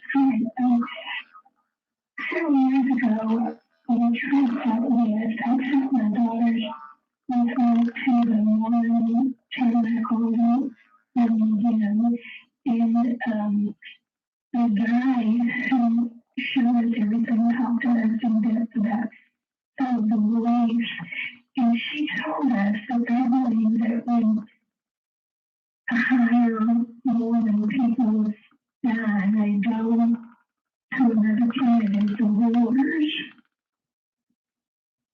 Mormons? Mormons. That's very interesting because the Bible also says that the people that make it to heaven, the Christians that survive the tribulation, they're going to be set up in positions of authority, rulership on planet heaven. There you are. Yeah, I've never heard anyone make a comment about that in the Mormon church, and I just kind of wondered. Well, there's a lot of churches that do believe that heaven is a planet, but they don't really publicize that and talk about it that much because you gotta understand, religion has become so distorted because when they translated the Bible, they tried to make it into a generic entity, and they removed these references to Elohim. It appears 3,500 times in the Old Testament. So I think they tried to take people's personal power out of it. I think that the church was afraid that people could have a relationship with Jesus or the Lord on their own without going to the church. Well, that could be part of it, but my main point is that the Bible has been so twisted and warped by the translators that when you go and get one in the store, you're not getting the literal interpretation, you're getting what they want you to see. That's why I've done all this work. That's why I've done through all this and found out what the words really mean. So I can show everybody that this is a race of beings we're talking about, not one generic entity that they changed Elohim to God or even God's name, where it's written out as YHWH. They just obliterate that now, just put God. And tonight, there was a statement about another voltage group in Fort Worth, Dallas, who plan to be taken to heaven on a space. Oh, yes, I've been hearing about that. They're right over here by romance. They deny that they're thinking of suicide or anything like that, but the authorities are watching them, that group. The Orientals that came over here from Korea or someone? Taiwan, yes. Yeah, I thought that one over there talking to them and getting their play. I don't know, I might. Somehow I think you do just fine with them, Cynthia. You ought to consider it. Well, I'm not going to hear me what? No. West of the Rockies, you're on the air with Cynthia Turnage. Hi. Yes. Why do you go studio and listen to you since you were in out of Nevada? I'm still out of Nevada. I mean, in the yes, I understand. Union Hotel? The Union Plaza Hotel. Yeah. And how can the moon possibly be hollow when it was blown over the Pacific and blown up a 250,000 miles out into space? There are people who have that theory, but listen. It's not just a theory. Well, yes, well, all right, prove it. Okay, one side of the moon is magnetic. That's why it's facing mirrors all the time. Right? Well, don't get me to say right. Okay. How do I know one side of the moon is magnetic? I don't even properly understand gravity and magnetism anyway, do you? When it was blown out into space, all the water poured into there. Did that hole? It came down over the hole. Wait a minute, in the what hole? The hole that was made by the moon when it was blown out into space. And became the ocean? No, all the water poured into the hole and it came down over the poles.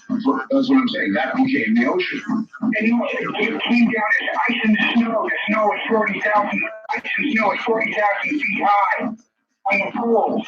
All right, listen, I'm afraid we're going to have to leave that gem right where it is. Cynthia, I wouldn't, if you could do the last hour, I wouldn't miss doing it for all the tea in China. Oh, we have to. All right, stay right there.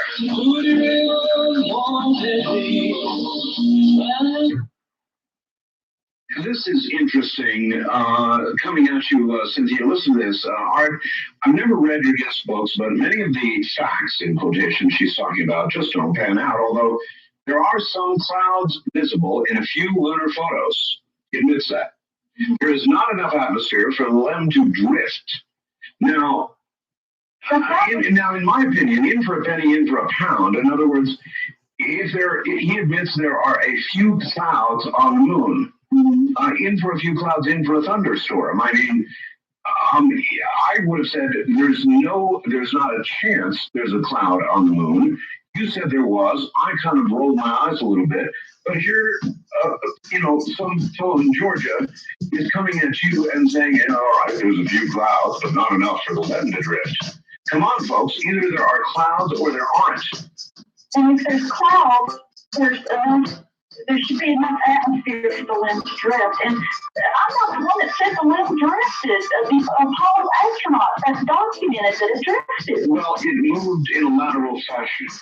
Now, I don't know whether that constitutes atmospheric drifting or whether they had some sort of lateral thrust. I have no way of knowing that, but it did. They were almost out of fuel when they got there. I doubt if they'd have been thrusting. That's right. They were almost out of fuel. I mean, they were like kind of conservatively precious drops that they wouldn't be able to get back to Earth. Yeah. East of the Rockies, you're on the air with Cynthia Turnage. Hi. Yeah. I heard what you were talking about, water on the moon and all that, and investigation. Yep. Yeah, there's small traces of like water and chemicals that make up a planet or a moon.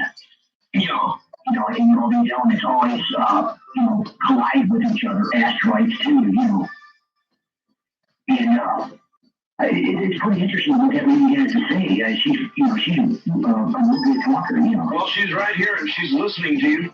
Thank you. Yeah, you're really, really good.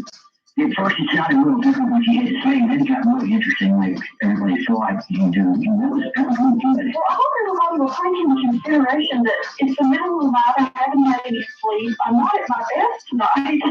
I don't think you're doing very well myself. Yeah, like the Utopia region on the moon, space and all that. That's on Mars. It's like a moon space. That's on Mars. All on Mars. Yeah, well, you look at the canyons and the mountains here on Earth, you see a lot of different shapes. I see millions of them every time I cross the United States. Well, And, I like seeing the same thing. I'm not saying that these are shapes, though. These are pretty clearly defined. I wouldn't stick my neck out. Yeah, they were built like Earth slaves. Huh? The extraterrestrials had slaves from Earth to Mars, and different planets and asteroids, because they've got that capability of traveling that far, easy. Never seen a movie like Contact, it's like peanuts to them, Yeah, it's really interesting. Carl Sagan spent his whole career talking about how there were no extraterrestrials, and then he writes this book, Contact, and this movie's made after he's dead. That's quite a statement. Yes, it is. West of the Rockies, you're on here with Cynthia Turnage. Hello. Hi, this is Robert from Anthropology. Hi, Robert. On the new big 50,000 watt KENI. Yes, I got a question for you. How did the moon ring have an atmosphere? Can you tell me an atmosphere? Well, now that's seismic. That's a good point. Well, not necessarily. That's seismic ringing. And I don't think you need atmosphere. You would need, certainly, there's no sound. As they say, nobody can hear you scream in space. But the sensors were actually physically attached to the moon. And so they were hearing the resonance. That's correct. That's probably it. Okay, I get what they want to know there. It's hollow or not, but I was kind of questioning if it was going to ring. Well, if it's not hollow, how could it ring for how long, Cynthia? It rained for hours. I'm not sure. I'd have to look it up, but I know it rained for quite a while. Yeah. Yeah, well, like I said, I wasn't questioning if it was hollow or not. I was questioning if it actually ring. It did, yes. There's no question about that. There's no question. That's an encyclopedia about the thing. My thought was that it did ring, then obviously had been done in the studio. Oh, I see. I see what you're talking about. We never went to Mars. I don't buy into that one either, but... There's something I'd like to add before we run out of time. I want to say something about the crop circle. Oh, absolutely. Other researchers haven't noticed this, okay, because that's the only thing about the Mesopotamian religion. But the Mesopotamian priests, when they wanted to contact the deities, would draw a magical circle and stand in the middle of it. That's how they contacted their deities. And it just seems odd to me that the first formations that appeared were circles, and so these Mesopotamian deities were saying to us, okay, now we're ready to talk to you, get in the circle. And if you think about where they started to appear in 1976 to really proliferate, I mean, I'm not going to say they haven't ever appeared before that time, but they really began to proliferate in 1976 in England. England is one of the last remaining monarchies on Earth, and the Mesopotamian text states that kingship was loaned from heaven. So when these Madarians go to a place that they consider legal to begin their dialogue with mankind, and I believe that those are transmissions from that serpent faction to mankind. I see. That could absolutely be so. All right. Here we go. First time caller line. You're on the air with Cynthia Turnage. Hi. Yeah, hi, this is Art Bell. It is. Yeah, I heard I'd like to talk to you and your guests about, there's a minority of people that, and I don't know if this was on your show or one of the other shows, but that claim that the moon is, well, I don't know if you would call it a man-made satellite, but a satellite that's not natural. Well, there's a lot of evidence for that. I'm not going to say either way, but I kind of lean towards that if it's not an artificial satellite drug in from someplace else, then it's been turned into one. Well, I have read reports that there have been some kinds of research or scientific work that's been done that has never been released to us. It'll conclusively show that underneath the surface, it is not of, what am I trying to say? It is not a natural kind of metallic. I've heard that it's like a big metallic ball and it's got the dirt on top of it, and it's been like terraformed or something to a certain degree. Yeah, exactly. That's what I'm saying. I'm not saying there's styrofoam inside. Yeah. But that it's something that we are not capable of doing, but they have been done by another kind of intelligence or extraterrestrial or some other source like that, and then put into place where it is right now.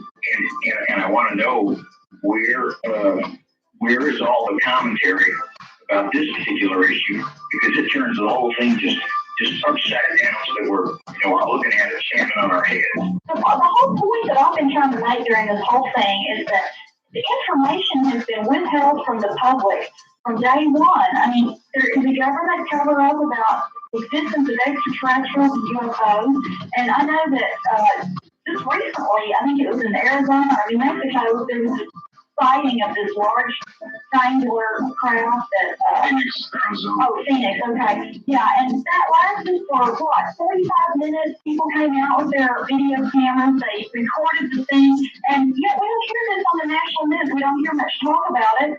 Our government should be talking about this. Oh, absolutely. And Arlen, was it one of your guests that had brought up the issue with regard to the moon? This was something that was, I would guess about 13 or 14 months ago or so. Oh, which issue about the moon, sir? With respect to that, it is not a natural form. Well, there is one oddity about the moon that I have given some credence, and that is when we have an eclipse, is it not odd that the moon precisely, from any point on the Earth, fits right over the sun? It's not larger, it's not smaller, it precisely fits over the sun during an eclipse. So that we might see a corona, as a matter of fact. That's the only way you can. It's the only way you can see a corona. Art, knows the answer to that one. Who? Your friend Richard Hoagland. Well, the only one who would know that if it's the same size and the size of the disc, you have to look at it the same size as the sunglasses covering your eye. And you take out your watch, and it's the same. Well, it all means something. Well, I'll say this much. It's a whopper of a coincidence. Now, I don't know if I can go any farther than that, but just about anybody out there has to admit that for the moon, its size to be precisely from the Earth at an exact distance to block precisely no further, no less the sun, so that we get a corona is pretty weird. East of the Rockies, you're on the air with Cynthia Turnage. Oh, hi. on Rhode Island. Yes, sir. Yes, sir. And actually, the local station keeps scaring you as a 5, so I don't know what you're talking about up to this point. But, I'll come with a question. Okay, I'll start with a question. A couple of weeks ago, you had a show which I was hoping you'd repeat it also sometime, but the gist of it was, because I didn't get to hear the whole thing, but it was a Christian man who I believe was a scientist, and he thought that any UFO beings were devils and demons. Oh, yes. And so, I guess now, how does this square with, Well, I'll answer that. All right. There are a lot of creationists.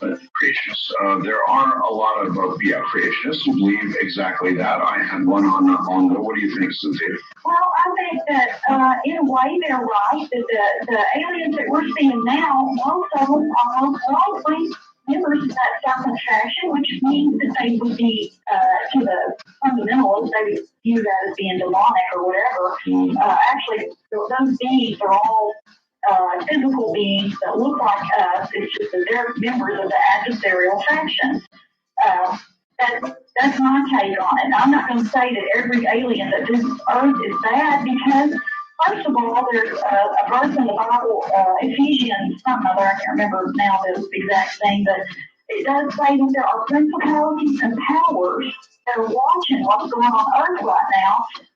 The reason they want to watch is because they want to see if the God of heaven is going to keep his contract with mankind. And it says that there's wickedness in the heavenly places too. So this could be references to other evil races that would come here and try to use us for their own purposes. Sure. This can account for a lot of the extraterrestrial activity. All right. Let's go here. Wild card line. You're on the air with Cynthia Trinidge. Hi. Yeah, I just heard I live in Mesa where we don't have to change our clocks. Is that right? Yeah. In Mesa, Arizona, you don't change your clocks? Oh, that's right. All of Arizona, you don't change your clocks. That's right. You guys are the correct ones, and we're all out for lunch. We should join you. Well, the sun doesn't, go drastically one way or the other. Anyway. Well, it could be, you say that these people that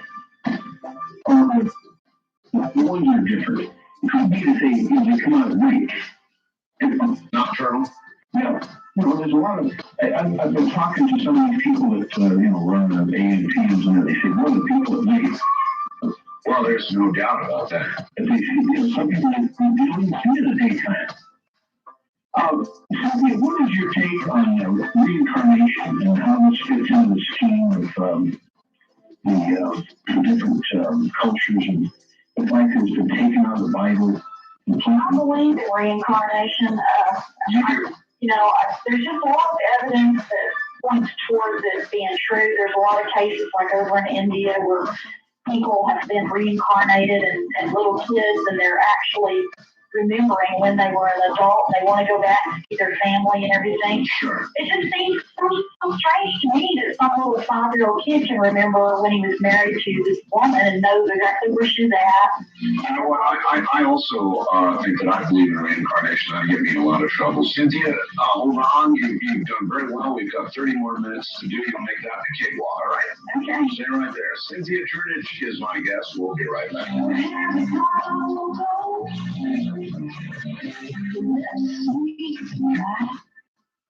Cynthia, and I'm getting more interesting faxes on you. In fact, I'm going to have to turn my machine off. It's going so crazy.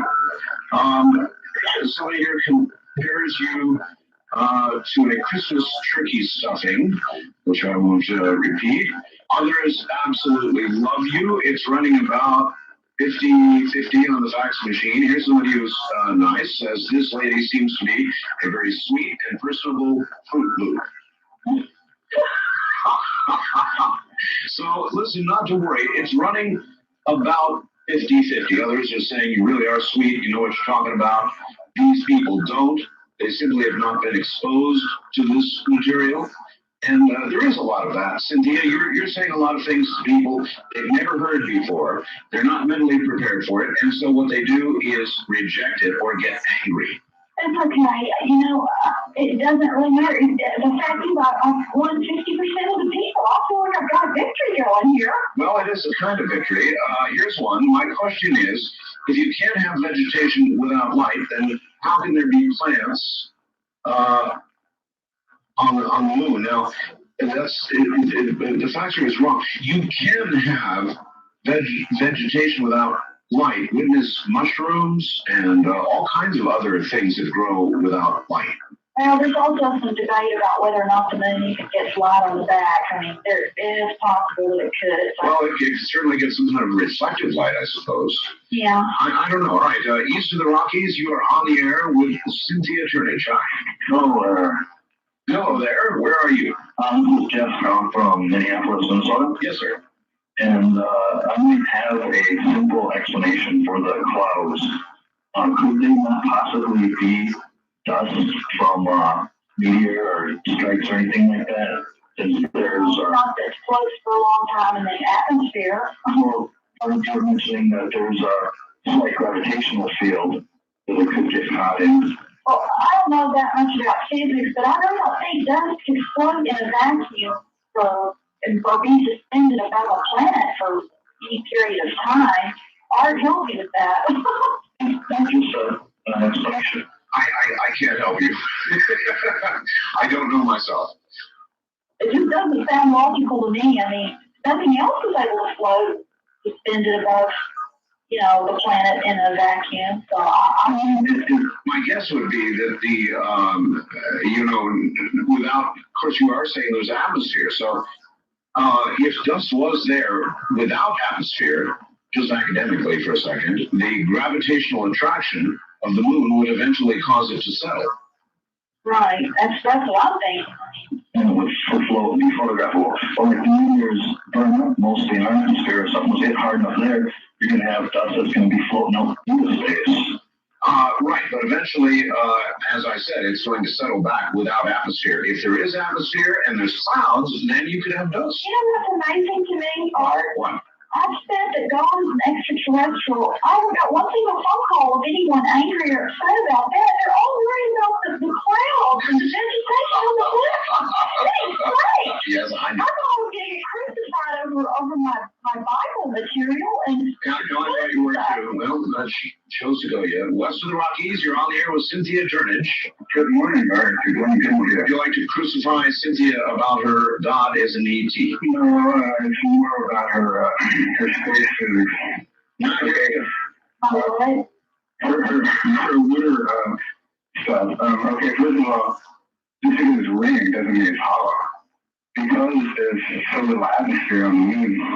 Wait a minute. The rain is a dam. Oh, hold on. It's just like any, sir. I'm not the one that said it. Sir, first of all, the rain is without question.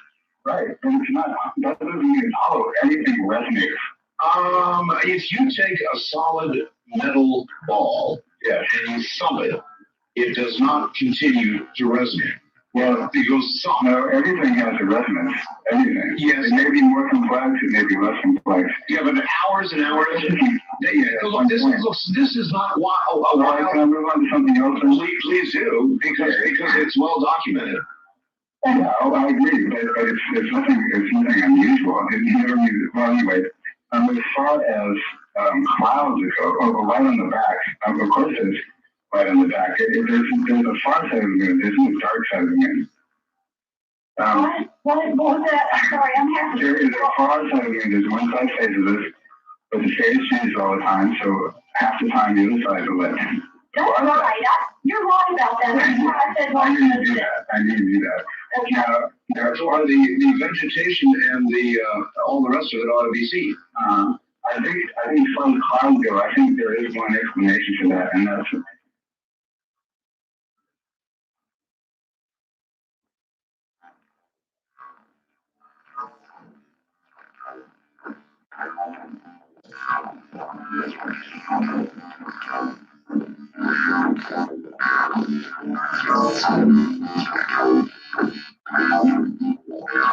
called transients, which are apparently they've been studied in ancient times, but they're apparently volcanic activity, just a little bit of remnant volcanic activity. Now, I was really really happy to hear here you are the other day, questioning Hoagland about his geometry, because I get the impression that Hoagland really doesn't even know the basics of spherical geometry, even though it's so simple. And if people would, there's a nice educational toy that people can get to really get the basics of it. It's called Leonard's Sphere. And if you get that, you'll get the basics of navigation, and then you will not be fooled by astrologers and Richard Hoagland, because I get the impression that Hoagland is deluded. Now, as for Cropsicles, I have one more thing to say. Cropsicles, if you were a druid, remember that druids were agricultural folk, how would you go about, say if you're the head druid, how would you go about making a Cropsicle? Thank you very much. I'm not even going to answer that because it has nothing to do with what I was talking about. I don't even know why he asked that, frankly. But all right, he apparently wanted to get on here and take shots at Hoagland. I think that was his mission. First time caller line, you're on the air with Cynthia Turnage. Hello? Who are you calling, sir? I don't even think he can hear that. Yeah, it was a truck. Wildcard line, you're on the air with Cynthia Turnage. Hi, I understand in Northern Virginia. Yes. Great program. Just a text on to do some groundbreaking work. My question is, what do you know about Marquis Tech? What part did you play, in this hierarchy? I know exactly what you're talking about. He was a specially created being. It says he had no father, no mother, had no genealogy. He was some kind of hybrid or some type of just specially created being, probably created in a laboratory, and he exists forever. He could even have been, a robot, but I'm glad you brought him up because it shows that somebody back there with high technology was creating, something that was not in the normal plan of humans and whatever. I'm sorry, I'm getting so sleepy I can barely keep going. Well, you only have 12 minutes to go. Let me give out my number again to order my book. Yeah, go right ahead. Out. All right.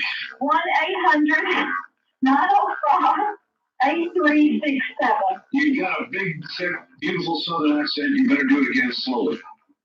1-800-905-8367. All right, and they can get your latest book there, actually, right? The Holy Bible is an extraterrestrial transmission. Which is where you really thought you would get all your trouble. What's really interesting, the cult symbol of the God of the Old Testament is the moon. Everybody almost got what I said about the moon. They don't accept that I said God was evil. I know. Listen, I've got a message here that says you've got a website with some thumbnail photographs of what we've been talking about on it. And I find this out at the end of the show? Well, now, my website, all it has on there is my book, and it has the things on Mars down there. And it does have the covers of some of my books that have UFOs on. Oh, Cynthia, why didn't you tell me about this hours ago? We can give it out now. People can look. All right, it is www.fastlane.net/Tuli, NORMW /. Is that right? Yeah, and I'm still going to send you some of those photos, okay? Oh, not only okay, whatever you do, don't not send them. All right, you said. You still want my book, Warren Heaven? Yes, I do. And I will scan those photographs, and I promise you, and the audience, that I will get them up there, all right? Okay. West of the Rockies, you're on the air with Cynthia Turnage. Hi. Yes, how you doing, Art? Oh, I'm fine. Where are you? I'm in Orange County. Okay. Right. Yes, I have a theory that I heard, and I believe it. I want to get a comment from you and your guests. Aliens that we believe in, or, extraterrestrials, are actually original people that came with the earth, and that the moon is actually a part of the earth that got separated. Yep, so I said that earlier, and that is one standing conventional theory. the moon is chemically different than the Earth, and scientists have proven it when they brought that dust back from the moon. They examined it. It is not Earth soil. That's a good point. So check it out though. But all the water that used to be on the moon, when it has separated, sometime back in history, all fell onto the earth. Well, let me just tell you this. According to Mesopotamian texts, there was a planet that plowed into the Earth when the Earth used to be out in the asteroid belt. There was a large planet called Tiamat. It chopped it in half, and half of it became Earth, the other half became the asteroid belt. That's why the Earth has a great big hole in its side where I think the Pacific Ocean is there now. But it's the missing half of the planet. And that planet that was out there, that Tiamat planet, was all covered in water. You know, the theory that I've heard that I like best about how we got our oceans comes from a lot of astronomers who believe that we were early on bombarded by a lot of material, and we're still being bombarded today. But early on in Earth's history, we were hit by a number of comets, which are nothing but ice, of course, and water, big comets, perhaps even moon-sized comets or larger.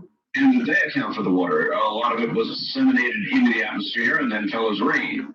Maybe, maybe not. West of the Rockies, you're on the air with Cynthia Jurnich. Hi. Hi, my name is Rob. I'm from Lakewood, Washington. Yes, sir. And I know the report on Jordan 12. MJ12, yeah. And have you heard of it? Yep. Yep. Everybody's heard of it, sir. Do you have the report? I've had it for years. Oh, okay. Because it talks about the moon and all the alien stuff that you've been talking about for a long time. Yep. I'll tell you something else about that too. That Majestic 12 organization, I believe they know about Nibiru because, first of all, they call themselves Majestic, and Majesty is no way of saying king, and then they use the number 12, and that was the number that stood for planet Nibiru, according to the ancient Mesopotamian text. All right. The same thing as saying that, it's related to the king of this solar system. Right. All right. East of the Rockies, without a lot of time, you're on the air with Cynthia Jurnich. Hi. Hi, I just have one comment. That was an earlier caller asked you about you knew about contact between aliens, but you wouldn't go into it, so therefore you lose a lot of credibility. Well, I don't care whether I lose credibility or not. I'm not going to get people hurt just because somebody wants to know something that I don't want to tell. That's all. All right. Well, that was polite. Wildcard line, you're on the air with Cynthia Jurnich. Hi. Turn your radio off, please. Okay. It's all down? Yep. Cool. Got about 2 minutes, huh? Yep. All right. I got some stuff. I can get to it. You better get to it then. All right. We have a family name. We got Yahweh, actually, is how I guess commonly said as a family name for the God of the Old Testament. It's on Yahshua, or salvation of Yah, however you want to say it, or Yah, salvation. Got family name prominent throughout the various names of the Bible: Hosea, Jeremiah, Obadiah, Isaiah. Yeah, I know that name you're talking about. Well, I showed you just how they wrote it in the text. Yeah, showing that deity is taking, I guess, a holy right deed in various people throughout the Old Testament, and taking care of you or follow their destiny and lineage. You kind of get into the hybrid bastardization of Genesis 6. I guess there's a quote out of Jude, verse 6 there, you talk about the angels being reserved in the judgment. I guess and out of a quote from the book of Enoch, shows that actually a descent again of about 200 angels. I'm sure you're familiar with that piece of information. Where are you going here? Well, one step further, that's maybe someone else should know that the theme of the Bible, there's a lot of evidence to show, at least biblically, that even Paul and his arguments bases the first sin or the original sin actually is an apple, but a sexual encounter. With that, of course, at least for seducing, I guess, is the original exfatio, or not, whichever word you want to follow. About 30 seconds, caller. Okay. These particular arguments show that she was seduced, and that the Kenites was a product of that, who were, I guess, during Jesus' day, various leaders that ruled in Palestine. Syria, I just want to see if you have any ideas on that. All right. I barely heard what you said, and I'm so tired at this point. I can't comment. I'm sorry. All right. All right, one more time. I know it's way past your bedtime. In Texas, it's gotta be 5 o'clock in the morning. Cynthia, you've been a real trooper. You really have. And give your number out for your latest book, please, one more time. It's 1-800-905-8367. By the way, when is that number good? It's good right now. They can be calling it right now. Really? All right, then give it once more. Okay, 1-800-905-8367. Good for you. You've been a trooper. Thank you, Cynthia. Thank you. Good night. Get some sleep. Okay, bye-bye. All right. I shall be sitting here playing with these cameras for a while yet, folks, as I'm trying to get them to do what I want them to do. And they eventually will, or I will reduce them to very small pieces. Actually, they're getting a lot better all the time. And I've already surpassed what we had with the other cameras. I would appreciate any comments you have on them. And as far as tonight's show is concerned, it is an example of going out on the edge. That's what we do here. That's what this is all about. Sometimes it's an edge you understand, that you agree with, other times you don't. Reading Jackson's, it's been running about 50-50. What I would like to say is that those who are rude, sort of, in my opinion, like that caller a few moments ago, lose an awful lot of it, credibility, that is, themselves, when they utter some little lousy, rude thing and hang the phone up. So, see you tomorrow night. It'll be yet a different program tomorrow night. I think you're going to enjoy it. Once again, we'll be talking or investigating the realm of remote viewing. From the high desert, I'm Mark Bell. Good